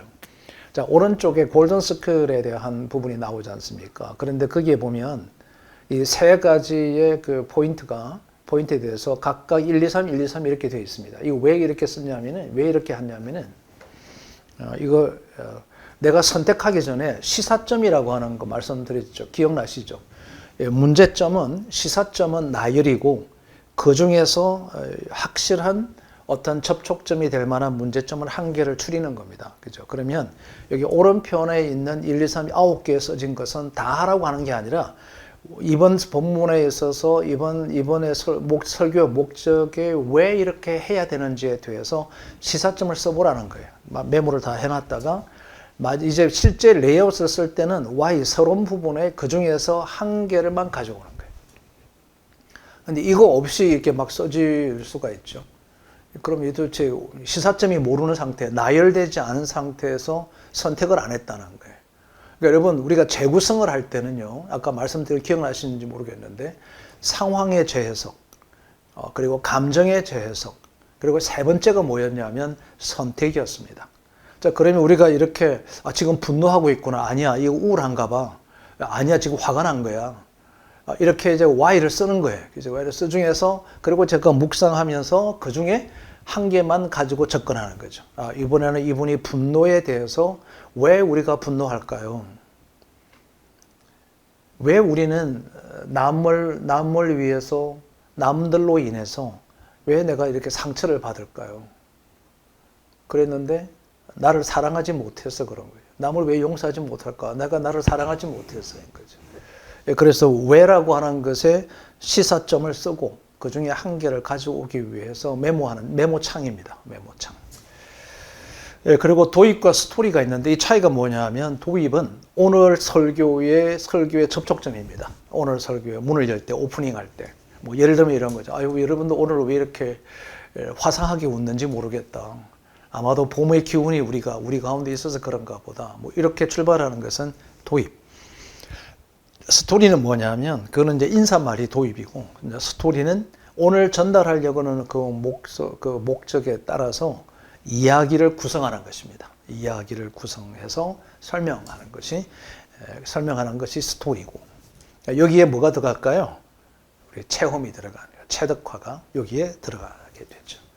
뭐 책을 읽었다든지, 뭐 강의를 들었다든지, 뭐 어디 갔다 왔다든지, 신방을 갔다든지, 뭐 이런 체득화된 스토리가 자기만이 갖고 있는 스토리를 쓰는 거죠. 그리고 서론에서는 왜 이렇게 살아야 하는지를 설명하는 거죠. 왜 이 목적을 가지고 있어야 되는지에 대한 설명을 간략하게 이렇게 써보는 거죠. 자, 본론은 how to인데 여기서 지금 많은 제가 훈련을 해보니까 내가 여기서 자꾸 성경 본문을 해석하는 분들이 막 있더라고요. 해석 아닙니다. 해석은 뒤에 마지막 부분이고요. 여기에서는 이제 왜 이렇게 살아야 되는가? 그래서 우리는 이렇게 살아야 합니다. 어떻게 살아야 하는지를 설명하는 거죠. 그게 여기에 이제 포함되는 거죠. 이런 양식을 일단 만들었는데 이걸 하고 나서 보니까 이거보다 그 다음 그 버전이 좀 필요할 것 같아서 지금 좀 만들어 가고 있습니다. 여러분 나중에 올해 끝나기 전에 나오는 대로 여러분과 함께 좀 다루겠습니다.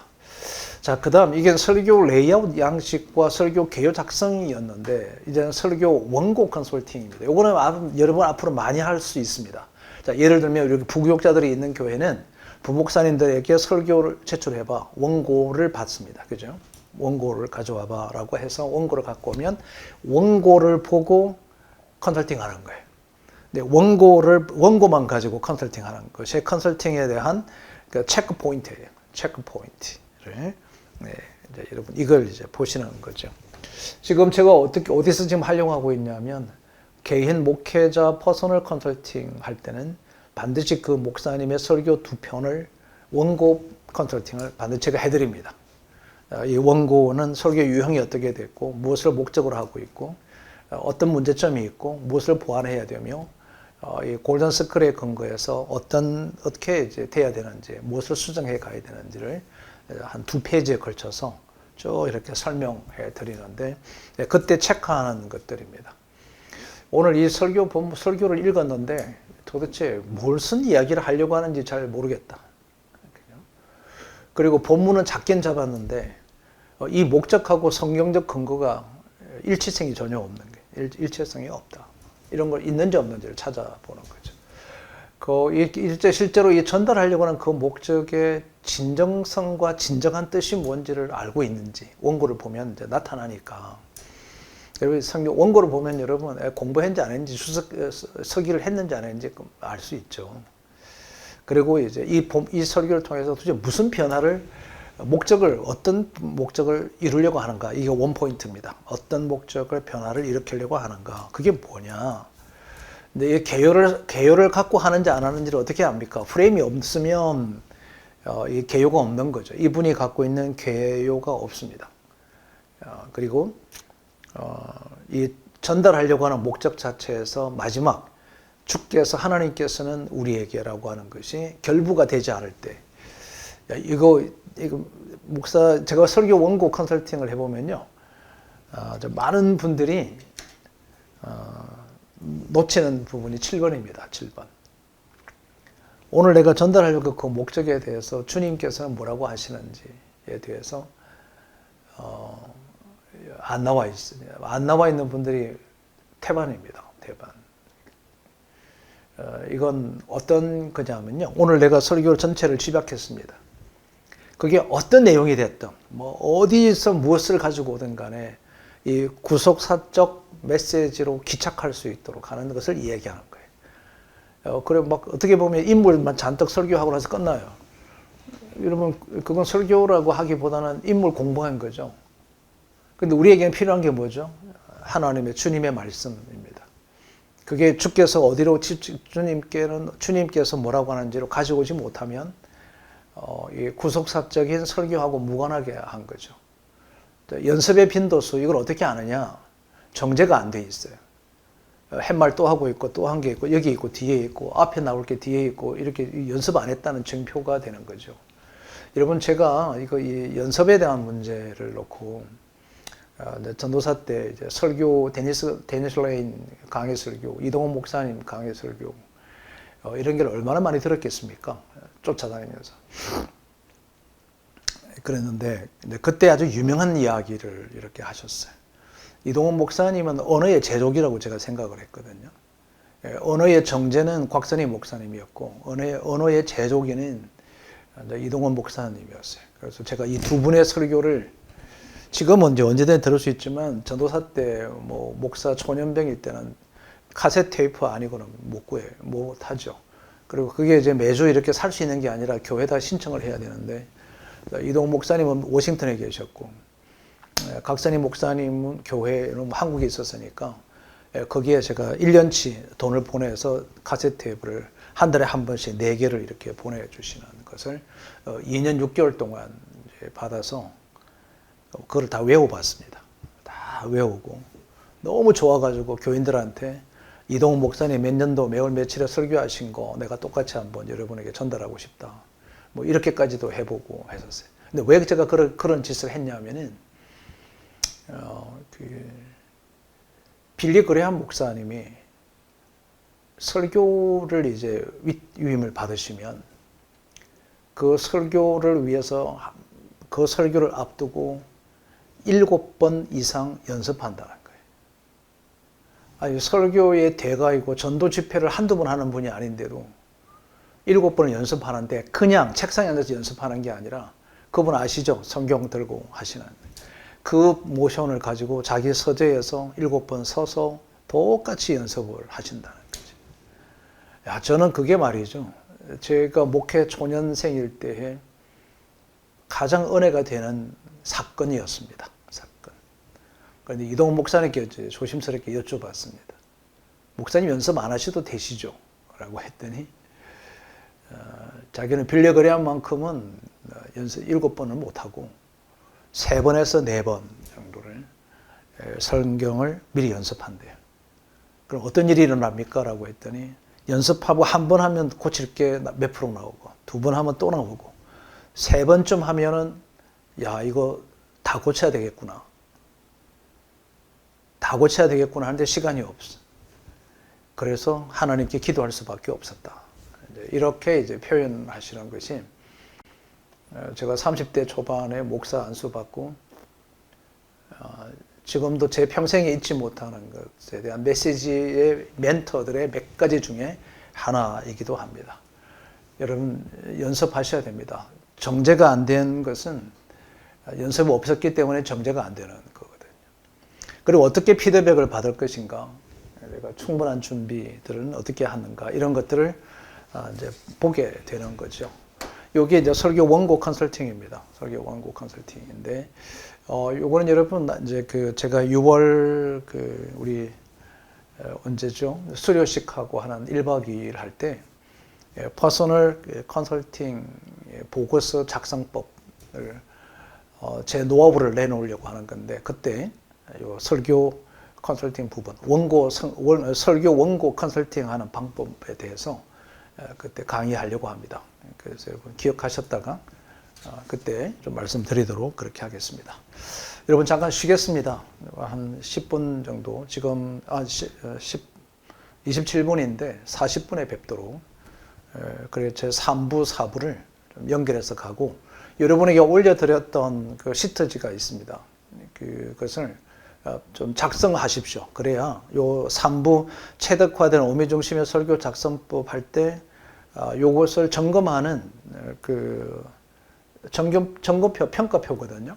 이 평가표에 대해서 제가 설명을 드려야 됩니다. 이게 설명을 다 드려야 되니까 하나하나 설명하는 게 아니라 요 영역은 무엇을 얘기하는 거고 이게 뭘 하는 건지를 제가 항목을 지표를 좀 만들어 설명해 드릴 거니까 나름대로 한번 체크를 해 보시고 40분에 뵙도록 하겠습니다.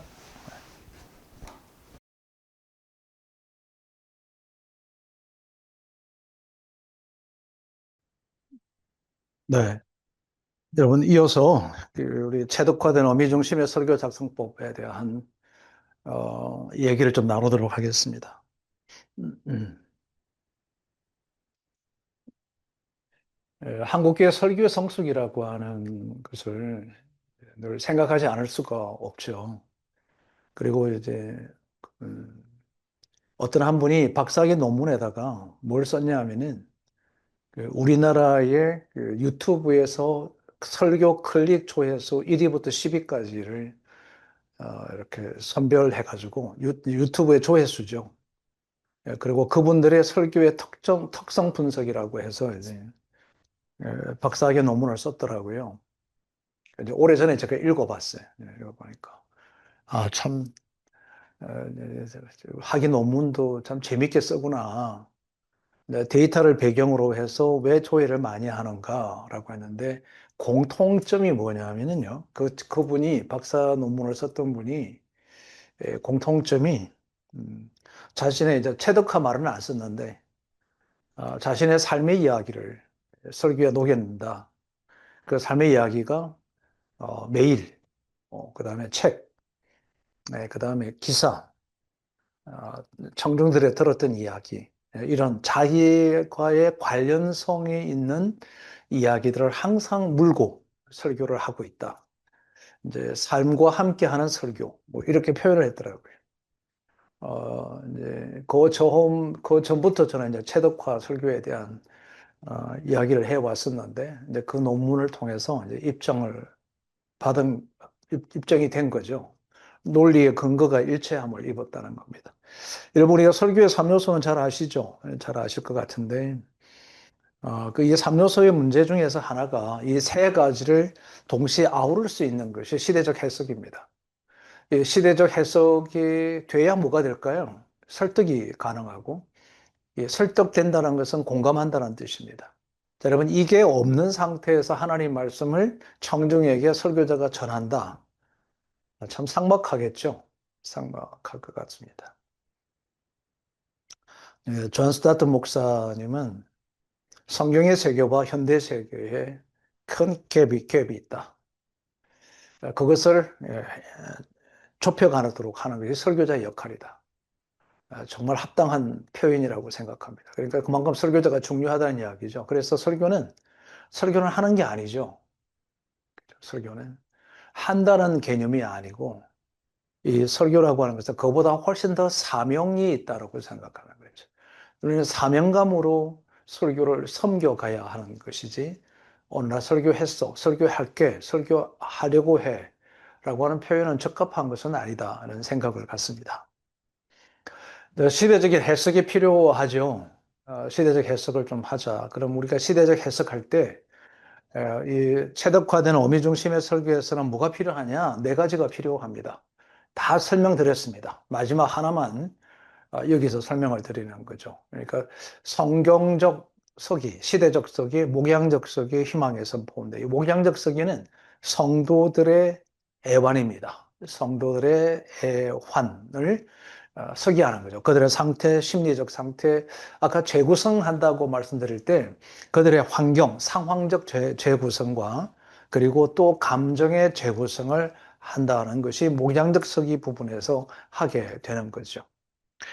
우리가 아는 이제 기독교의 미래학자인 그 레너드 스윗 박사가 했던 이야기입니다. 어떻게 보면 오히려 지금 이렇게 포스트 모더니즘 뭐 이런 이야기를 하고 있는 가운데서 많은 사람들이 갈구하는 것 중에 하나가 오히려 더 영적인 것을 갈망한다.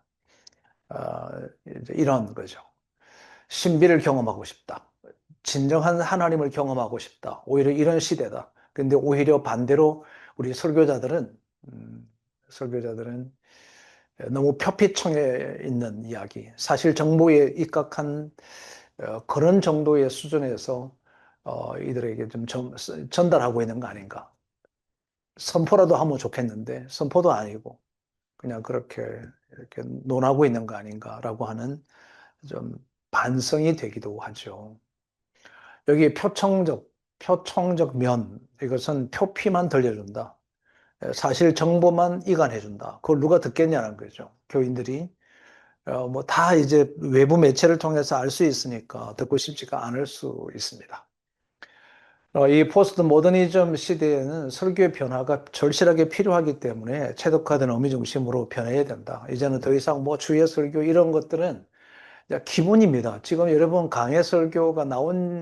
데니스 레인의 강해 설교가 나온 지가 언제인지 아시죠? 1980년도 하반부터 나왔던 일. 그러니까 지금 이게 벌써 20세기에서 21세기를 갈아탔고 21세기도 지금 현재 26년도입니다. 금세 2030년도가 될 것 같은데 이 긴 삶의 역사들을 펼쳐왔는데 우리가 언제까지 이제 그 아까 설교의 유형들에만 집착하고 그 유형이 마치 설교의 전부라고 생각할 수 있을까? 이런 고민들을 하게 되고 연구소에서는 연구소장이니 당연히 이제 미래에 적합한 설교들을 가져와야 되고 그렇게 해야 되지 않나라고 하는 생각을 갖는 거죠. 그래서 여러분 이 포스트 모더니즘의 청중 분석을 해보면 이런 것들이 현재 우리의 이점이죠. 이점, 해체주의, 실용주의, 감성주의, 다원주의다. 그러다 보니 이제 우리가 어떻게 적용해야 될까? 평신도 사역, 해체주의니까 평신도 사역이 돼야 되고 실용주의니까 적용 중심적 메시지가 반드시 설교 안에 담겨야 되고 감성주의니까 우리가 동기부여를 잘해야 된다. 설교는 동기부여다. 사실 정보 전달하는 지식의 논쟁이 아니다. 지식의 논쟁도 아니고 지식을 전달하는 것도 아니고 이념을 가리키는 것도 아니다. 우리의 마음을 움직이라. 동기부여를 해서 하나님의 뜻대로 살아가도록 마음을 움직이라. 그러니까 내가 동기부여가 돼야 그 메시지가 동기부여로 전달할 수 있으니까 당연히 그래야 되지 않겠습니까? 그죠? 네, 그리고 때때로는 이제 교육 설교라는 게 있습니다. 강의식 설교라고 하는 거. 이것은 뭐 가끔 해야지 이것만 하고 있으면 좀 힘들 수 있죠. 또 여러분 세대 유형에 따라서 설교 유형의 변화가 지금 일어나고 있는 거죠. 이게 우리가 설교라고 하는 그 이 유형이 1세대는 우리 나이로 친다면 지금 우리 은퇴하신 분들 75세, 75세 정도, 요 세대들은 설교 1세대입니다. 그 전에 사셨던 분들하고 똑같습니다. 아예 1945년도 해방하기 직전에 영적 설교, 영성 설교라고 해서 성령에 이끌리는 설교, 막 감동 오시는 대로 성령의 임재함을 통해서 느껴지는 것들이 그때는 설교자들 파워가 컸던 거죠. 그러다가 이제 6.25 동란이 지나고 난 뒤에 이제 이 믿음으로 살자. 믿음이 가장 핫 이슈가 되었던 세대들이 있죠. 그분들은 3대지 설교에 익숙합니다. 75세, 70세, 75세 이상 된 분들은 아마 대부분 다 이 3대지 설교에 굉장히 익숙해져 있습니다. 그러니까 지금 30대, 40대가 이거 설교하고 있으면 제가 얼마나 기가 막히겠습니까?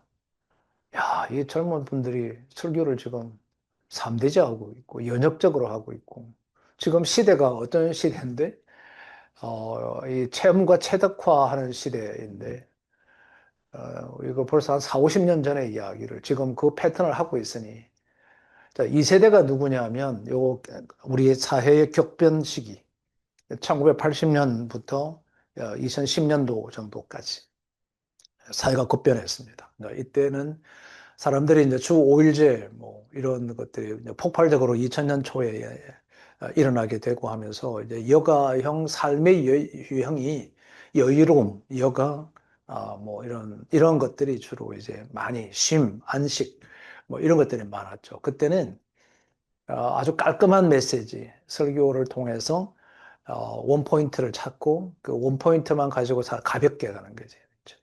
이 3포인트 3대제 설교는 세 가지를 다 해야 되기 때문에 힘들었던 건데 여가형이니까 설교가 아주 심플하고 감동을 주고 마음의 동기부여를 이렇게. 근데 동기부여 설교가 강해 설교니까 그리고 딱 하나만 집어주는 아주 좋은 메시지, 달콤한 이야기, 이야기 설교 이때 다 나왔어요. 이때 다 이야기 설교, 뭐 그 내러티브 설교, 강해 설교, 뭐 이런 것들이 이때 다 쏟아졌던 거죠.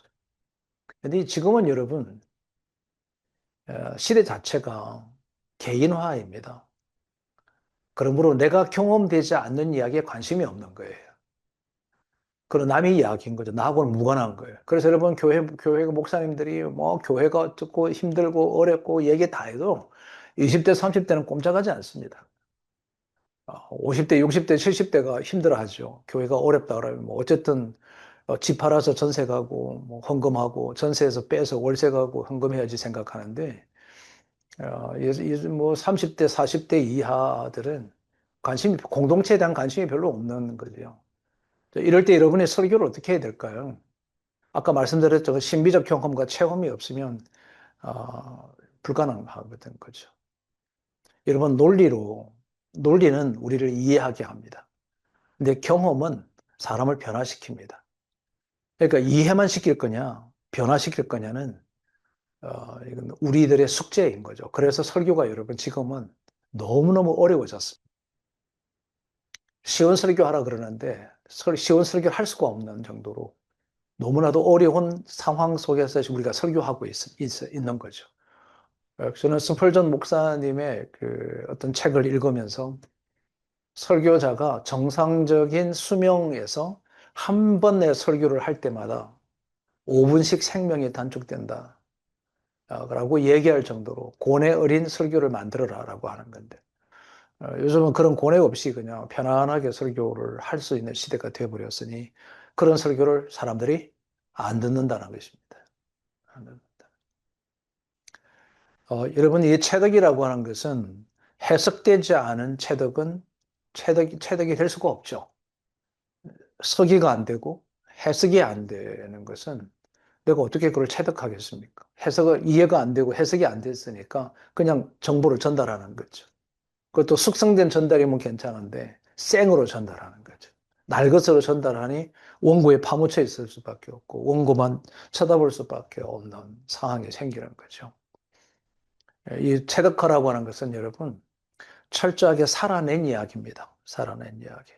성도들은 여러분 오늘 아침 혹시 여러분 신문을 좀 보셨는지 모르겠는데 중앙일보에 어제죠. 어제 신문인데 중앙일보에 뭐가 나왔냐 하면은 청년들이 일자리가 없어지고 있는데 불과 이렇게 2년 전만 해도 청년들의 그 일자리를 갖고 있는 사람이 92%였는데 요 2년 사이에 지금 10%가 떨어져서 OECD 국가의 제일 하위라고 합니다.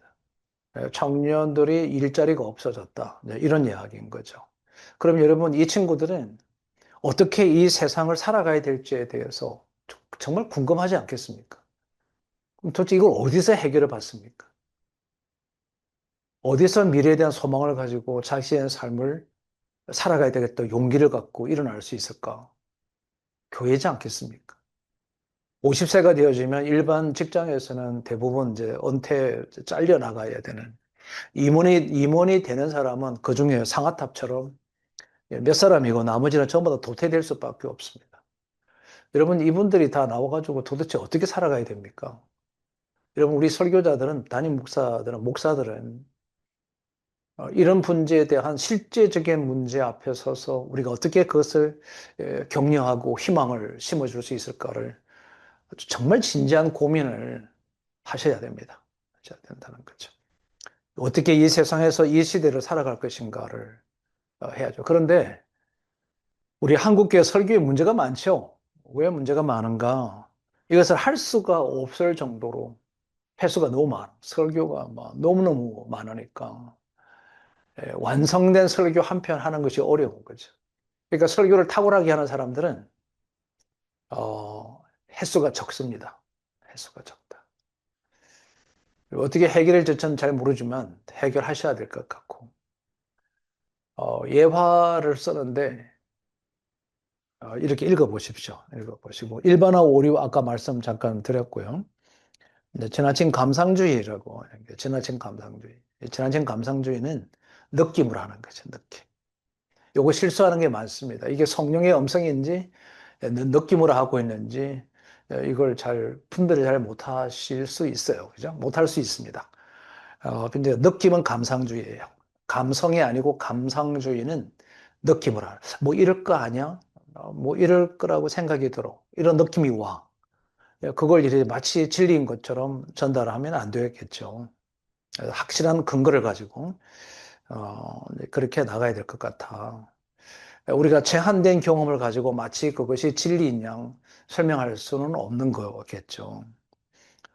이걸 참고하시면 좋겠고 성경 연구의 부족은 지금 요즘 우리 목사님들이 이렇게 하루의 삶을 이렇게 가만히 보면 야 저분들 저렇게 바빠가지고 성경 연구는 성경 읽기라도 할 수 있을까? 1년에 1독은 할 수 있을까? 못할 것 같은 생각이 들고 성경 연구를 하려고 그러면 여러분 보세요. 딱 펼치잖아요. 그럼 이제 주석집 하나 펼치잖아요. 원서 하나 펼치고 영어 성경 하나 펼치고 최근의 번역본이나 강해서 하나 펼쳐놓으면 무리 한 대여섯 개가 펼쳐놔야 그 텍스트를 공부하는 거거든요. 그리고 그것을 가지고 설교한 분들의 설교까지 들어보면 일곱 개, 책을 보면 여덟 개. 여러분 이거를 다 한 번 쭉 이렇게 읽고 한 단락을 공부하려면 해도 기본적으로 한 번 쭉 스크린만 해도 여러분 그냥 한 시간, 한 두 시간은 그냥 가야 되는데 이 두 시간 동안 책상에 앉아 계시는 목사님들의 설교 준비하는 것 말고는 설교 작성, 원고 작성하는 것 말고는 두 시간 앉아 있는 시간들이 매일같이 좀 있을까요? 여러분 있으세요? 여러분은 뭐 있으실 것 같은데 제가 이렇게 옆에서 이렇게 우리 목사님들 컨설팅 가서 또 물어보고 이러면은 성경 연구하는 분들 참 많지 않습니다. 그래서 정말 얼마나 창피한 이야기인지 모르지만 그 제가 보고서에다가 하루에 1시간 반 동안 제발 성경 연구하십시오. 라고 써온 거죠. 여러분, 아까 전 제가 표현을 잠깐 잘못한 게 하나 있는데, 6월에 모일 때 목회자 퍼서널 컨설팅 보고서를 강의하는 게 아니고, 그때 이제 그 설교 컨설팅에 대해서만 제가 좀 보완해서 설명드리려고 한 거고, 원래 목회자 퍼서널 컨설팅은 자격 과정이 별도로 있습니다. 그래서 그거는 이제 제가 올해는 9월, 10월 정도에 우리가 좀 인력들이 좀 강사진들도 좀 형성 만들어 가야 되고 하니까 그때 이제 지금 하려고 그렇게 생각하고 있는 자격 과정에 필요한 것이 목회자 퍼스널 컨설팅이고 이번 6월에 할 때는 제가 요 설교 컨설팅 부분만 우리 그때 오신 목사님들에게 이제 서비스 겸 이렇게 설교 컨설팅을 합니다라고 하는 것을 말씀드리려고 했던 겁니다. 정정합니다. 여러분, 그러면 도대체 이 설교라고 하는 것 자체가 우리가 뭐냐? 일반 설교와 관련되는 단어가 이렇게 sermon, preaching, message 이렇게 나눕니다. 그죠? 근데 여러분이 우리가 보통 이제 저분은 sermon, 설교한다. 라고 할 때는 주로 사실 정보를 전달하는 거죠. 설교의 컨텐츠를 가지고 있다. 이거 이제 컨텐츠를 가지고 있다. 거고, 프리칭은 전달의 기술입니다. 아무리 좋은 그 보습과 같은 그 사실 정보와 컨텐츠를 만들었다 하더라도 이것을 전달하는 기술이 부족하면 이게 무색해지 버리더라고요. 아까워지더라고요. 아깝게 되니까 프리칭 기술을 우리가 배워야 하죠. 익혀야 되겠죠. 그리고 메시지는 희망을 선포하는 겁니다. 이제 그 실제적으로 희망을 무엇을 남길 것인가. 그러니까 결종의 이제 프리칭을 어떻게 전달할 것인가. 오늘 내가 이번 주 설교는 뭘 말할 것인가. 이 세 가지가 믹스되는 것을 저는 메시지다, 설교다 이렇게 이제 얘기하고 싶어 한 거죠. 그러려 그러면 이제 램이라고 하는 것은 이제 그 제 연구소에서만 쓰고 있는 언어이기도 한데, 이 램의 그 이니셜이 어떻게 된 거냐면 독서와 체득화와 희망을 선포한다. 이런 이제 의미를 함축한 것이 램 기법인 거죠. 그러니까 독서가 없는 설교, 여러분 저는 시대를 모른다고 생각하고요. 체득화되지 않는 설교 공허할 것 같고요. 사실 정보. 희망이 없다. 왜 들어야 되죠? 설교를. 하나님의 말씀을 왜 들어야 됩니까? 하나님의 말씀은 질책도 희망이고요. 우리에게 기쁨을 주신 것도 희망이고요. 복음을 주신 것도 희망입니다. 모든 것은 희망을 향해서 우리에게 허락하시는 거거든. 아픔이든 고통이든 뭐든 간에 희망을 갖게 하려고 하는 거잖아요. 그러니까 설교 한 편 들으면 막 희망이 넘쳐야 되고, 소망을 가져야 되고, 회복이 되어야 되고, 치유가 되어야 되는 것이죠. 그런데 설교 뭐 주눅들게 하고 힘들게 해버리고 이러면은 뭐 설교 들으러 와야 될 이유가 없지 않겠습니까? 그러니까 누구는 어디서 든지 다 알 수 있고 읽을 수 있는 정도라면 굳이 막 이렇게 먼 거리까지 가서 목사님들의 설교를 들어야 될 이유가 하나도 없는 거죠. 그런데 이게 4H와 그리고 이제 원미, M, meaning, 의미라고 하는 겁니다. 자, 여러분, 저는 이 시대 사람들에게 필요한 게 4H 플러스 1M 이거라고 생각하는 거죠. 그들은 행복을 추구하고 건강을 얘기하고 희망을 보고 싶어 하고 하늘에 소망을 두고 싶어 한다. 그리고 의미 있게 인생을 살고 싶다라고 하는 거죠. 의미 있게 인생을 살아야 된다라고 하는. 그러니까 이 다섯 가지가 없으면 지금 현재 사람들이 추구하는 거기 때문에 현대 사람들에게 행복하다고 얘기 안 할 것 같아요. 그죠? 그러니까 이분들은 다 행복하고 싶어 하잖아요. 뭐, 우리도 그렇잖아요. 목사는 목회를 행복하게 하고 싶어 하죠. 우리에게 목회의 희망을 갖고 싶어 하고, 우리가 하늘에 소망을 두고 살아가고 있는 거죠. 자, 어느 거 하나 빼고 싶으신 거 있으실까요? 없으시죠? 네 가지 중에, 그죠? 근데 여기 하나가 더 추가되어야 됩니다. 목회도 의미가 있어야 되고, 사역도 의미가 있어야 되고, 일도 의미가 있어야 되고, 누구를 만나든지 그 만남의 의미를 만드셔야 된다는 거지. 여러분, 의미 없는 만남 속에서 있게 되면, 어, 아깝잖아요. 시간도 아깝고, 에너지도 아깝고, 다 아깝죠. 그래서 의미를 만드셔야 되는 거예요. 가치를 만들어야 되고, 비전을 만들어야 되고, 그것이 공동체 성을 이루는 거죠. 그런 의미와 가치와 비전을 함께 만들어가는 그룹들이 한국 교회가 쫙 펼쳐져 가야 한국 교회가 저는 살아난다고 보는 거예요. 지금처럼 그냥 놀러 갈 거 생각하고, 뭐, 먹을 거 생각하고, 쉴 거 생각하고, 이래가지고는, 그 속에 무슨 의미가 있고, 거기서 무슨 가치를 찾으며, 거기서 우리는 어떤 그 가능성을 바라볼 수 있을까? 못 볼 것 같습니다. 그러니까 지금 우리 노회와 뭐 지방해고 다 지금 이 철학의 갱신이 삶의 우선순위와 본질과 비본질을 정확하게 구분할 때가 지금 왔다. 이거 안 하면 한국교회 정말 위기는 뭐 불보듯이 뻔합니다. 여러분 잘 아시죠? 2032년도 지금부터 6년 뒤 현재 상태에서 자각하지 못하면 우리 한국 기독교 10.2%로 떨어진다는 거. 그것은 과학적 데이터에서 나온 거예요. 여러분, 제가 한번 그걸 확인해 보려고 인공지능에다가 한번 넣어봤습니다. 야, 이거 지금 이런 기사가 나와 있는데 이게 사실이냐 했더니, 제가 쓰고 있는 그 AI에서는 뭐라고 답이 나왔냐 하면, 그거 이하로 떨어질 수 있는 여지가 지금 충분히 발생했다는 거지. 그게 제가 이제 궁금해서 이제, 그래, 그 요인을 쭉 써줬더라고요. 쭉 썼는데 그 중에 하나가 정치 이념이 들어와 있어서, 여기 우리가 원래대로는 이 상태로 사회적인 변화 뭐 이런 것들 중에서 이렇게 되는데, 그래서 저는 궁금하게 교회론을 공부하는 사람이, 연구하는 사람이니까, 그럼 한국 교회 수치는 어떻게 될 것 같으냐? 그러니까 그만큼 떨어질 거다. 이제 그만큼 떨어질 거다. 뭐 정확한 데이터가 안 나와 있어 자기는 평균값을 낼 수가 없다고 그럽니다. 그만큼 우리 한국 기독교가 통계가 없습니다. 정확한 통계가.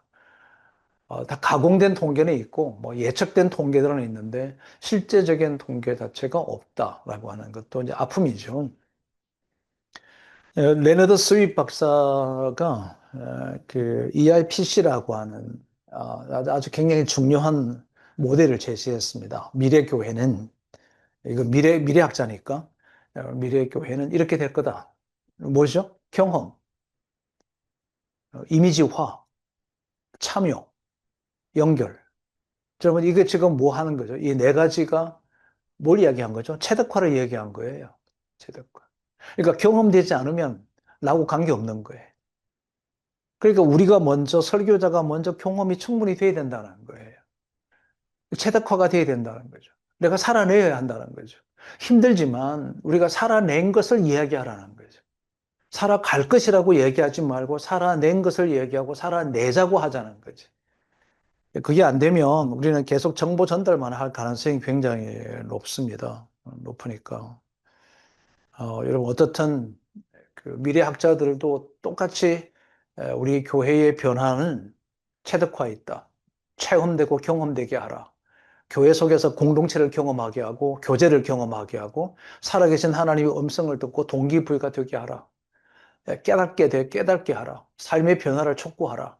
어쨌든 삶 속에서 경험돼서 하나님의 살아계심을 경험하고 예수님이 구주되심을 경험하고 성령이 함께 동행하는 것을 경험하도록 만들어주는 것이 교회여야 되는데 교회가 지금 그런 것은 전혀 관계없이 프로그램하고 행사하고 뭐 사역하게 하고 이래요. 그런데 그들 속에는 기능적으로 움직이는데 역동적으로 삶의 변화가 일어나지 않는다. 우리의 책임이다. 우리의 책임. 여러분, 이런 담론들을 나누어야 될 그 이슈의 꼭지들이 산재되어져 있습니다. 산재되어져 있습니다. 이제 그런 것을 나누기에도 지금 시간이 너무나도 부족하죠. 그러니까 그랬더니 이제 우리 선배 목사님들이 이제 하는 이야기가 뭐냐면, 야, 우리 목사도 좀 쉬어야 되지 않냐? 좀 자유해야 되지 않냐? 라는 이야기를 한 거죠. 여러분, 우리 독서와 설교에 들어오지 않으신 분들은 우리 망가진 이정표라는 책이 오늘 금방 단톡방에 올려드렸으니까 그 책 좀 제발 읽으십시오. 제발 좀 읽으시면 7가지의 이정표 중에서 하나가 프리덤, 자유입니다. 여러분, 이 자유가 어떻게 자유가 진짜 자유가 되느냐? 내가 훈련된 자유를 경험했을 때 자유로워진다는 거예요. 훈련된 것이. 고통의 경지를 지나가야 자유로워집니다. 고통의 경지가 없는 사람은 자유를 모릅니다. 진정한 자유가 무엇인지를 전혀 모릅니다. 예, 아픔을 통과해야 되는 거지. 고통을 통과해야 되고 그 고통의 크기가 클수록 큰 자유를 누리게 되는 거죠. 예, 이런 역설적인 표현입니다. 역설적인 표현이니까. 망가진 이정표 너무 좋은 책이니까 읽으시고 7번 설교 하셨으면 좋겠는데 그 두 개가 중복되니까 한 5번 설교하면 딱 좋겠다 생각이 들었습니다. 4주 정도 설교하면 좋은 책입니다. 그래서 지금까지 설명해 드렸던 것이 체독 거미 중심의 설교라고 하는 것이죠. 그걸 좀 다시 한번 설명해 드렸던 건데, 여러분 제가 여러분에게 나눠 드렸던 거 있죠. 그거 잠깐 좀 보시면 좋겠는데, 체크해 보셨을까요? 여러분 제가 이 왼편 쪽에 지표를 쓰진 않았는데, 그거 설명을 좀 드리겠습니다. 자, 지금 이건 어떤 거냐면은, 최적화된 어미 중심의 설교의 관점에서 목사님들의 설교, 컨설팅을 한단 말이죠. 컨설팅을 할 때, 요 관점에서 체크해 주시면 됩니다. 어떤 한 분의 설교를, 이거 연습은 어떻게 하느냐 하면 유튜브에 들어가셔서 아무나 목사님들의 설교를 클릭해 놓고, 이제 그 설교를 쭉 들으면서 여기에다가 21가지에 대해서 체크해 보는 거죠. 그럼 제가 영역을 나눠 드릴게요. 1번에서 3번까지는 복문 서기입니다. 복문 서기가 제대로 되었는가? 요걸 보려고 한 거고, 4번, 5번은 원리 도출입니다. 원포인트의 원리, 성경적 원리가 뭔지를 갖게 하는 겁니다. 6번, 7번은요, 구조입니다. 이 설교가 지금 프레임을 갖고 있는지 없는지를 보는 거고, 8번과 9번은 전달력입니다. 스피치 능력이라고 하는 거죠. 스피치 능력이다. 그 다음에 10번, 11번은 스토리입니다. 이 이야기가 이야기로 구성되었는지를 확인하는 거죠. 그래서 이 이야기는 수상적인 뭐 이렇게 황당한 거 뭐 이런 거 아니에요. 실제적인 삶의 이야기가 들어가는 거죠. 그래서 아까 감정 이야기 말씀드렸습니다. 12번, 13번은 뭐냐면 참여 유도, 참여한다는 얘기죠. 참여하게끔 만든다는 거고, 리액션을 받게 하는 거고, 14, 15번은 삶으로 연결하는 것입니다. 예, 적용점을 이야기하는 거고, 16번, 17번은 체득화입니다. 그러니까 체득화하는 거. 예, 어떤 이해를 넘고 해석을 넘어서 이제 변화로 이어질 수 있도록 내가 살아낸 이야기들, 그리고 구체적인 실천 행동이 뭐죠? 그 시사점들을 뭐 나열하는 거죠. 첨청법이 됐던 나열식 언어를 통해서 쫙 펼쳐주는 거죠.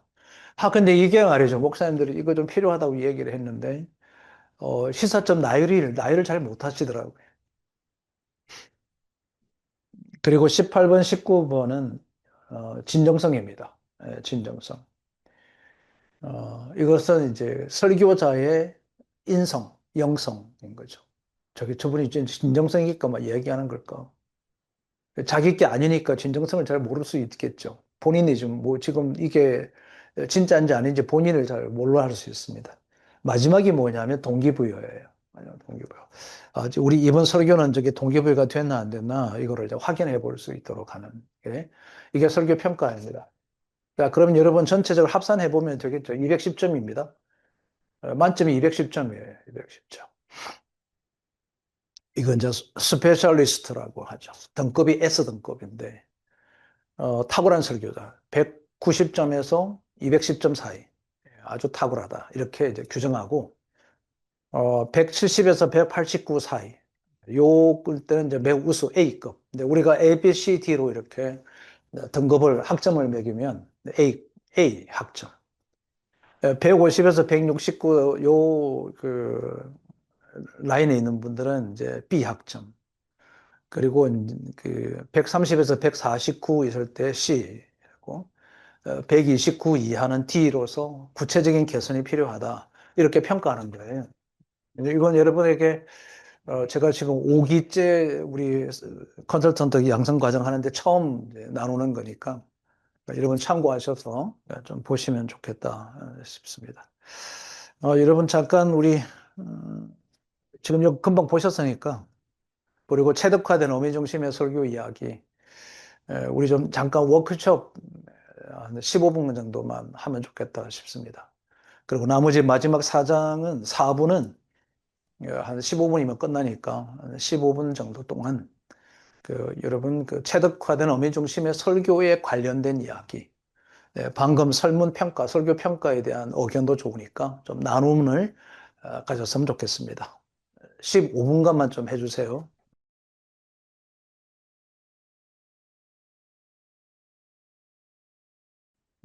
네, 이제 우리 마지막 부분 바로 이어서 강의를 좀 하겠습니다. 네, 미래 설교 방향에 대한 겁니다. 네, 지금까지 했던 이야기들을 좀 집대성하고 정리를 좀 해보겠습니다. 여러분, 미래 설교는 아마 해석력에 달려 있을 것 같고요. 그리고 이제 구성력이라고 그러죠. 구성력이 있어야 될 것 같고. 전달을 좀 잘하는 스피치 능력이 좀 강해야 될 것 같고요. 어떻든 이게 연결성이 하나님과 연결하고 청중과 설교자, 뭐 시대와 사람들과의 연결성, 뭐 이런 것들이 미래 설교의 중요한 포인트가 되지 않을까 생각합니다.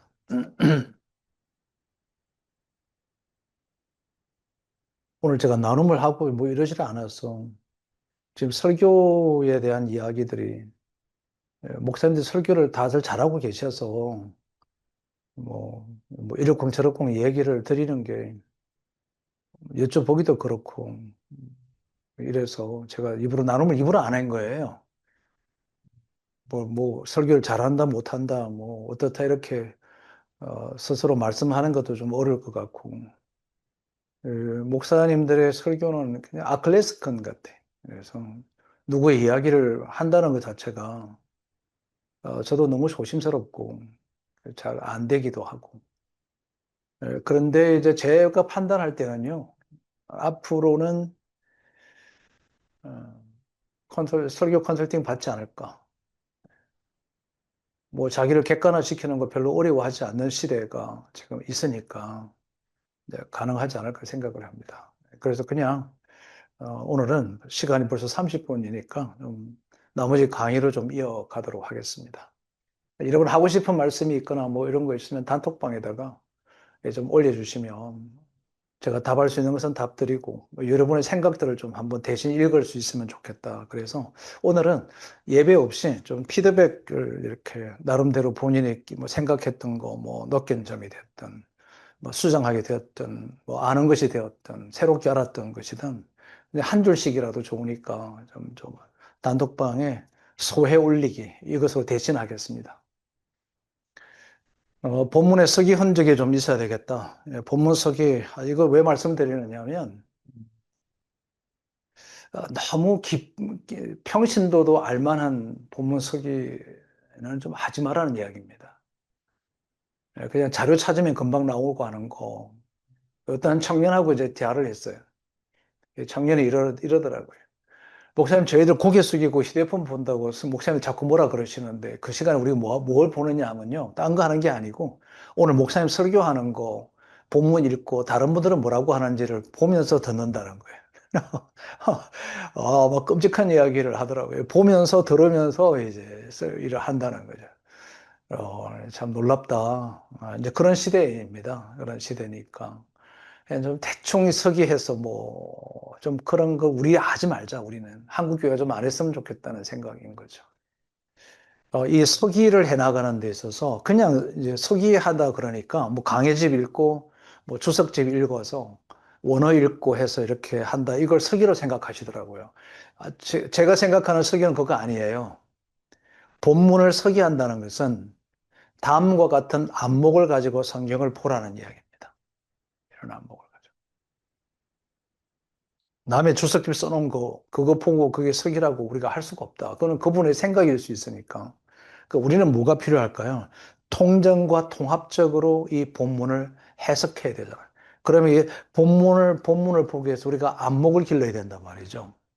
이 안목이라는 것은 뭐냐 하면은 끝에 표피적으로 등장한 것을 보는 게 아니라 속을 보는 겁니다. 그 이면을 읽는 것이 안목입니다.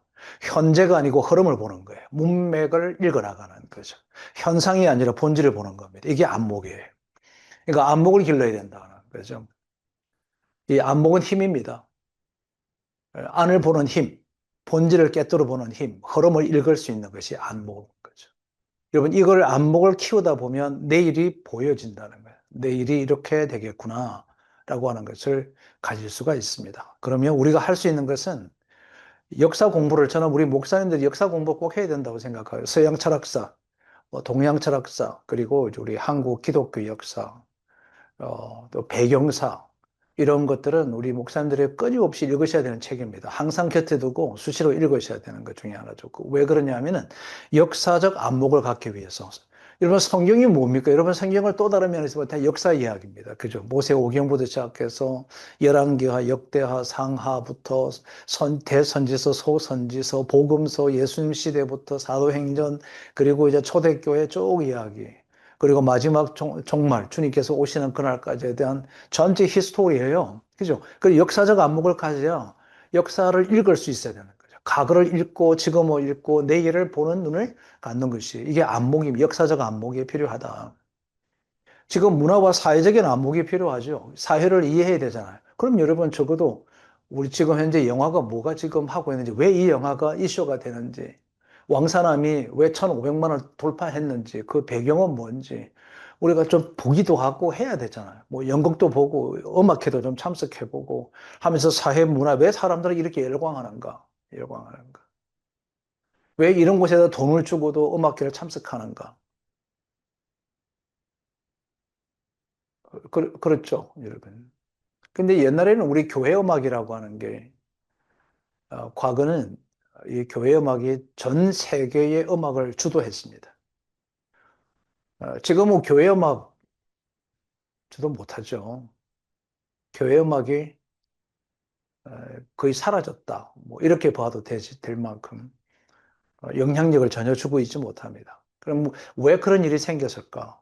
왜 그럴 수밖에 없는가? 라고 하는 것을 우리가 해석해야 되죠. 그 해석을 하기 위한 안목을 길러야 된다라고 하는 거죠. 이런 것들이 여러분, 근데 저는 이제 그 이 안목 중에서 여기는 지금 없는데 정말 중요한 안목이 하나 있어야 돼. 인간을 이해하는 거죠. 인간 이해의 안목을 길러라. 사람을 해석하는 능력이 사람들의 해석을 하는 거예요. 그 사람들 해석하는 방법은 역지사지의 습관화, 상대방의 입장을 자꾸 들어가 보고 그의 입장에서 나를 바라보는 이런 어떤 그 노력들이 훈련들이 좀 많이 돼야 되지 않을까. 너무 인간 이해의 안목이 많이 없어져서 사람을 볼 줄 아는 눈도 없고 사람을 보지도 못하고 그가 의도하는 바가 뭔지도 알지도 못하고 읽어내지도 못하고 배우자도 그렇고 뭐 이런 현상들이 지금 우리 속에 많이 있으니까 석의 흔적을 갖는 안목을 길러라. 아까 잠깐 말씀드렸습니다. 희망과 꿈을 선포하자. 내일을 향한 설교를 좀 하자. 내일의 기대치를 갖자. 내일이 종착이 어디죠? 하나님 나라입니다. 하나님 나라. 주님 뵙는 날. 그게 우리의 종착지예요. 그게 꿈이에요. 영원한 나라, 영원한 생명. 아픔과 슬픔과 눈물이 없는 곳. 죽으라는 뜻이 아니라 우리에게는 그런 희망과 소망이 있다. 그래서 좌절하고 하지 말자. 뭐 얼마나 힘들겠습니까? 얼마나 힘들어요. 네. 그러지 말자. 네, 지난주 토요일에, 제가 좀 가까이 대학 다닐 때, 같이 함께 대학을 다녔던, 같이 공부하고 같이 했던 친구가 유명한 사람입니다. 중앙일보 논설위원까지 지냈던 분이 투신 자살을 했죠. 죽었어요. 그날 동시에 이제 자살을 하진 않았지만, 우리 통합청에서 아주 중요한 일을 했던 한 분이 그날도 소천했습니다. 그걸 제가 주일에 저한테 부고장이 다 왔는데 장난인 줄 알았어요. 왜냐하면 워낙에 활발하게 활동했던 분이고 조기현 때 하면서 교회를 사랑했던 사람이어서 그래서 저는 그냥 이거 저 뭐라 그랬죠? 보이스피싱 같은 거라고 생각을 했어요. 그러고 나서 월요일 아침에 독서와 설교를 하려고 준비하면서 이제 새벽같이 와서 좀 준비를 하는데 뭐 또 창이 뜨는데 보니까 실제로 이제 두 분이 다 운명을 달리했다고 그러더라고요. 야, 이 참 내일을 참 아무도 알 수는 없는 거구나. 그럼에도 불구하고 우리는 소망이 있으니까 그들은 끝이라고 생각하는데 우리는 내일이 있다. 이것을 선포하는 것이 설교다. 그래서 설교 한 편 들으면 교인들이 희망이 살아나야 돼. 그 설교를 듣고 용기를 얻고 그 설교를 듣고 막 내일을 꿈꾸고 그래야 된다고 생각을 하거든. 그래서 여러분 저는 이렇게 생각해요.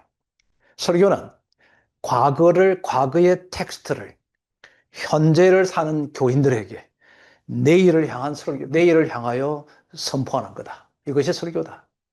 과거의 텍스트를 심혈을 기울여서 해석하고 오늘을 살고 있는 교인들에게 내일을 향한 희망을 주는 것이 설교다. 이렇게 이제 좀 정리해 볼 수 있을 것 같습니다. 여러분, 설교는 인격과 같이 갑니다. 그죠? 우리 청중들이 보고 목사님의 인격과 성품을 보잖아요. 평상시의 삶을 목사님이 어떻게 살아가는지를 보고 있어서 앞에서 설교하면은 참 가당치도 않은 일들을 볼 수 있는 거죠. 그러니까 거기에서 이제 갈등들이 막 생기는 거니까 우리가 어떻게 해야 될까?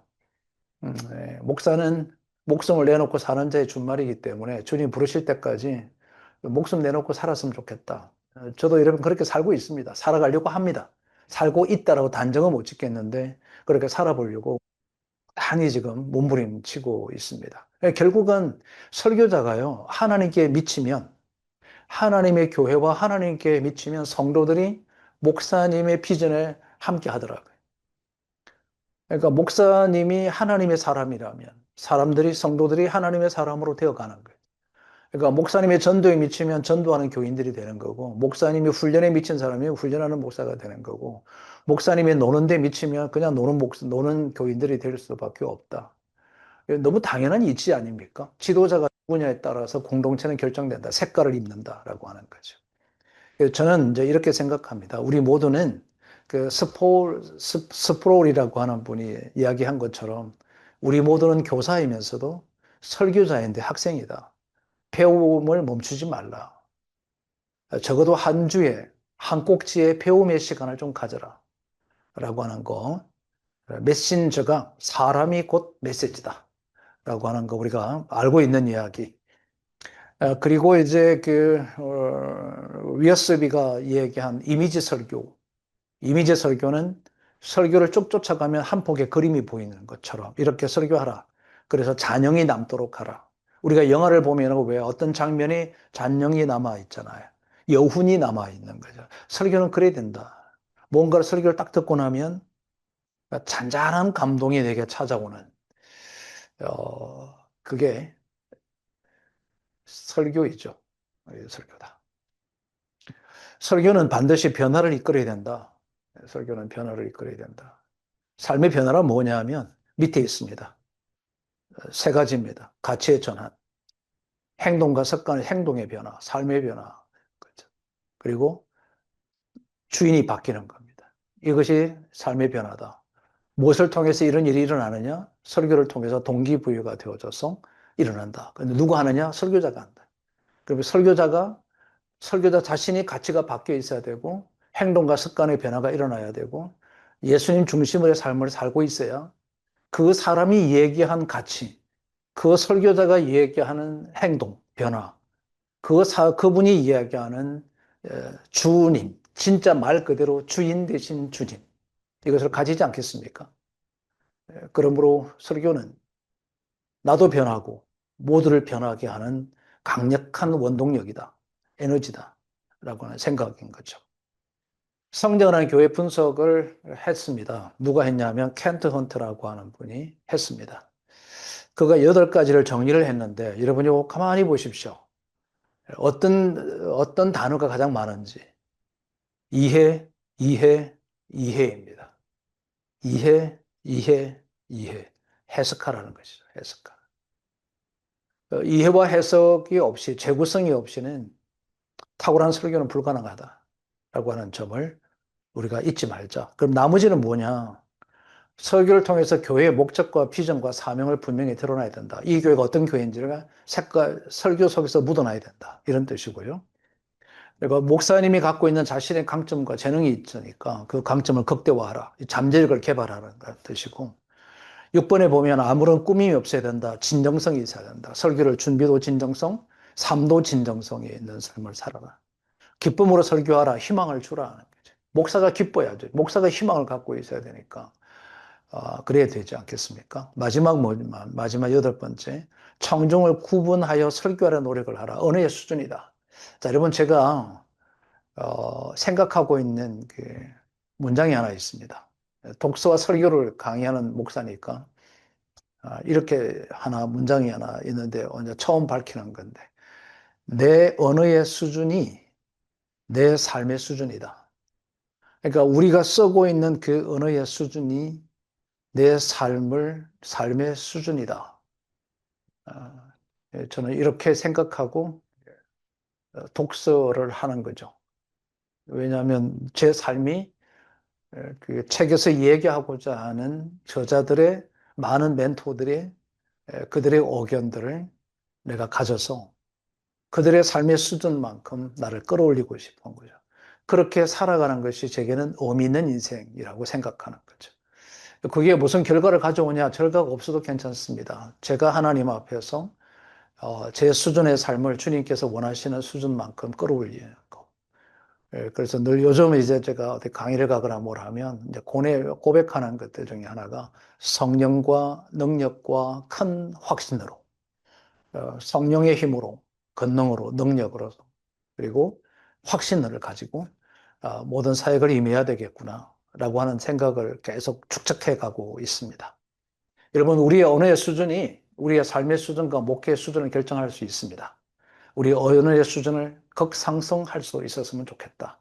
그래야 설교의 수준이 달라집니다. 설교 수준이 달라진다. 이제 오늘 준비된 강의는 여기까지 하는데 여러분, 제가 우연하게 아까 점심시간 이제 끝나고 강의를 들어오기 바로 한 10분 전에 어떤 강의의 그 주제들 때문에 제가 이렇게 유튜브를 열다가 충격적인 그 대화하는 10초도 아닌데 그 이호선 교수라고 요즘 우리 한국의 그 뭐죠? 이 프로그램 속에 아주 자주 등장하는 아주 날쌘 이야기를 하는 분이다. 직격탄을 쏘는 분이더라고요. 예, 그분이 운영하는 프로그램에 심리 상담을 하는데 목사 한 사람을 앉혀놓고 이제 40대 중반, 중후반쯤 된 것 같은데 이 친구를 앉혀놓고 인터뷰를 하는데 그 인터뷰의 한 꼭지를 이렇게 이야기하는 거죠. 목사님이십니까? 네. 그러면 기독교인이시겠군요. 네. 하나님을 믿으십니까? 그럼요. 그런데 왜 하나님이 없는 것처럼 사십니까? 목사 보고 상호잖아요, 그 양반도. 왜 하나님을 있다고 믿고 하나님을 위해서 살아간다고 하는 목사님인데, 왜 하나님이 신이 없는 것처럼, 하나님이 없는 것처럼 그렇게 살고 있나요? 제게 이렇게 뭐 강력하게 던지는 질문 같았습니다. 오늘 여러분 강의 요만큼 하겠습니다. 오늘 함께 해주셔서 너무 감사드리고, 무거운, 뭐 다 알고 계시는 주제였기 때문에 어떻게 이 5시간을 잘 섬겨가야 되나, 나름으로 고민을 많이 하면서 이 시간에 섬겨왔거든요. 어쨌든 여러분 꼭 여러분의 설교들을 자꾸 객관화해보고, 우리의 주변에 있는 후배들에게 여러분 그 조언자가 되지 말고 컨설턴트가 되어 주셔서 컨설팅을 좀 해 주셨으면 좋겠고, 좋은 도구들을 제가 여러분에게 공개하고 드렸으니까 좀 활용하시면서 자신의 설교의 변화와 우리 한국 강단의 변화들을 좀 일으킬 수 있도록 여러분이 애써 주셨으면 참 좋겠다. 한국의 위기는 강단의 위기로부터 극복해야만이 가능하지 않을까. 우리가 알고 있는 거하고 실제 하는 거하고는 다를 수 있다라고 하는 점, 그것도 우리가 한번 기억하면 좋겠습니다. 고맙습니다. 감사합니다. 7주차 설교 컨설팅 방법론 매주 기수를 거듭할수록 가장 분위기가 거룩하기도 하고 부담스럽고 무거운 강의 시간이 바로 이 설교 컨설팅 방법론 시간입니다. 평생을 설교를 해오신 목사님들과 함께 대상으로 해서 설교 컨설팅 방법론을 강의를 할 때에 많이 무거운 감도 있고요. 또 사뭇 평상시에 내가 준비하는 방법과 사뭇 다르다라고 생각하실 수도 있고, 또 어떻게 이렇게 완벽하게 다 해서 할 수가 있을까? 이 많은 설교, 일주일에 해내는 설교를 가지고 라는 생각도 있을 수 있고, 각자의 생각이 다를 수도 있지만 이 시간은 목회 컨설턴트 자격 과정을 취득하는 시간입니다. 그래서 컨설턴트의 관점에서 이해해 주시면 감사하겠고요.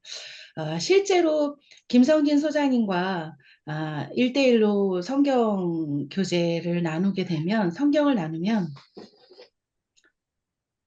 가뭄에 단비를 맞는 것처럼 정말 깊은 교제를 하게 되거든요. 그래서 소장님이 정말 추구하는 모임 중에 하나가 아주 소수 정예로 성경 구조 분해를 정말 잘하세요. 그 은사가 있으시고요. 그래서 한 번은 그런 모임을 가지셨던 적도 있는데, 그런 모임을 갖고 싶어 하세요. 원하시는 분들과 뭐 에베소서라든지 빌립보서 이런 성경의 한 챕터를 가지고 성경 구조 분해를 깊이 있게 관심 있는 분들과 나누기를 원하시고, 또 독서와 설교 한 권을 가지고 1박 2일로 수양관 같은 데 들어가서 정말 깊이 있게 나누고 싶어하는 그런 갈망이 있는 분이시거든요. 그처럼 여러분들도 목회 현장에서 말씀을 이렇게 깊이 있게 연구해서 한번 나눌 수 있도록, 선포할 수 있도록 그런 기회를 갖고 싶어 하시는 분이세요. 그러다 보니까 이제 설교 컨설팅 방법론을 이야기하실 때 되게 열정적이시고 더 안타까운 마음으로 많이 강의하시는 것 같다는 생각이 듭니다. 요즘 여러분들도 사역의 현장에서 5월 또 행사가 많아서 분주하시죠. 연구소도 사역이 끊임없이 진행되고 있어서 마지막 오후 시간에는 눈이 빨개지셔서 강의하셔가지고 채팅창에 눈에 힘을 주세요. 화이팅! 하고 제가 개인 채팅을 보내드렸거든요. 여러분들 한 주간 5월 행사 때문에 많이 분주하신 걸로 알고 있습니다. 부활절 지나시고 힘내시고요. 건강하시고요. 다음 주에는 우리 교회 CSR 컨설팅 방법론 진행할 건데요. 어, 저희가 강의하는 것보다 그 이상으로 더 잘 목회하시는 분들도 계신 걸로 알고 있습니다. 함께 나눠보고요. 또 오늘의 강의를 마치도록 하겠습니다. 경청해 주셔서 감사합니다. 네, 한 주간 평안하십시오.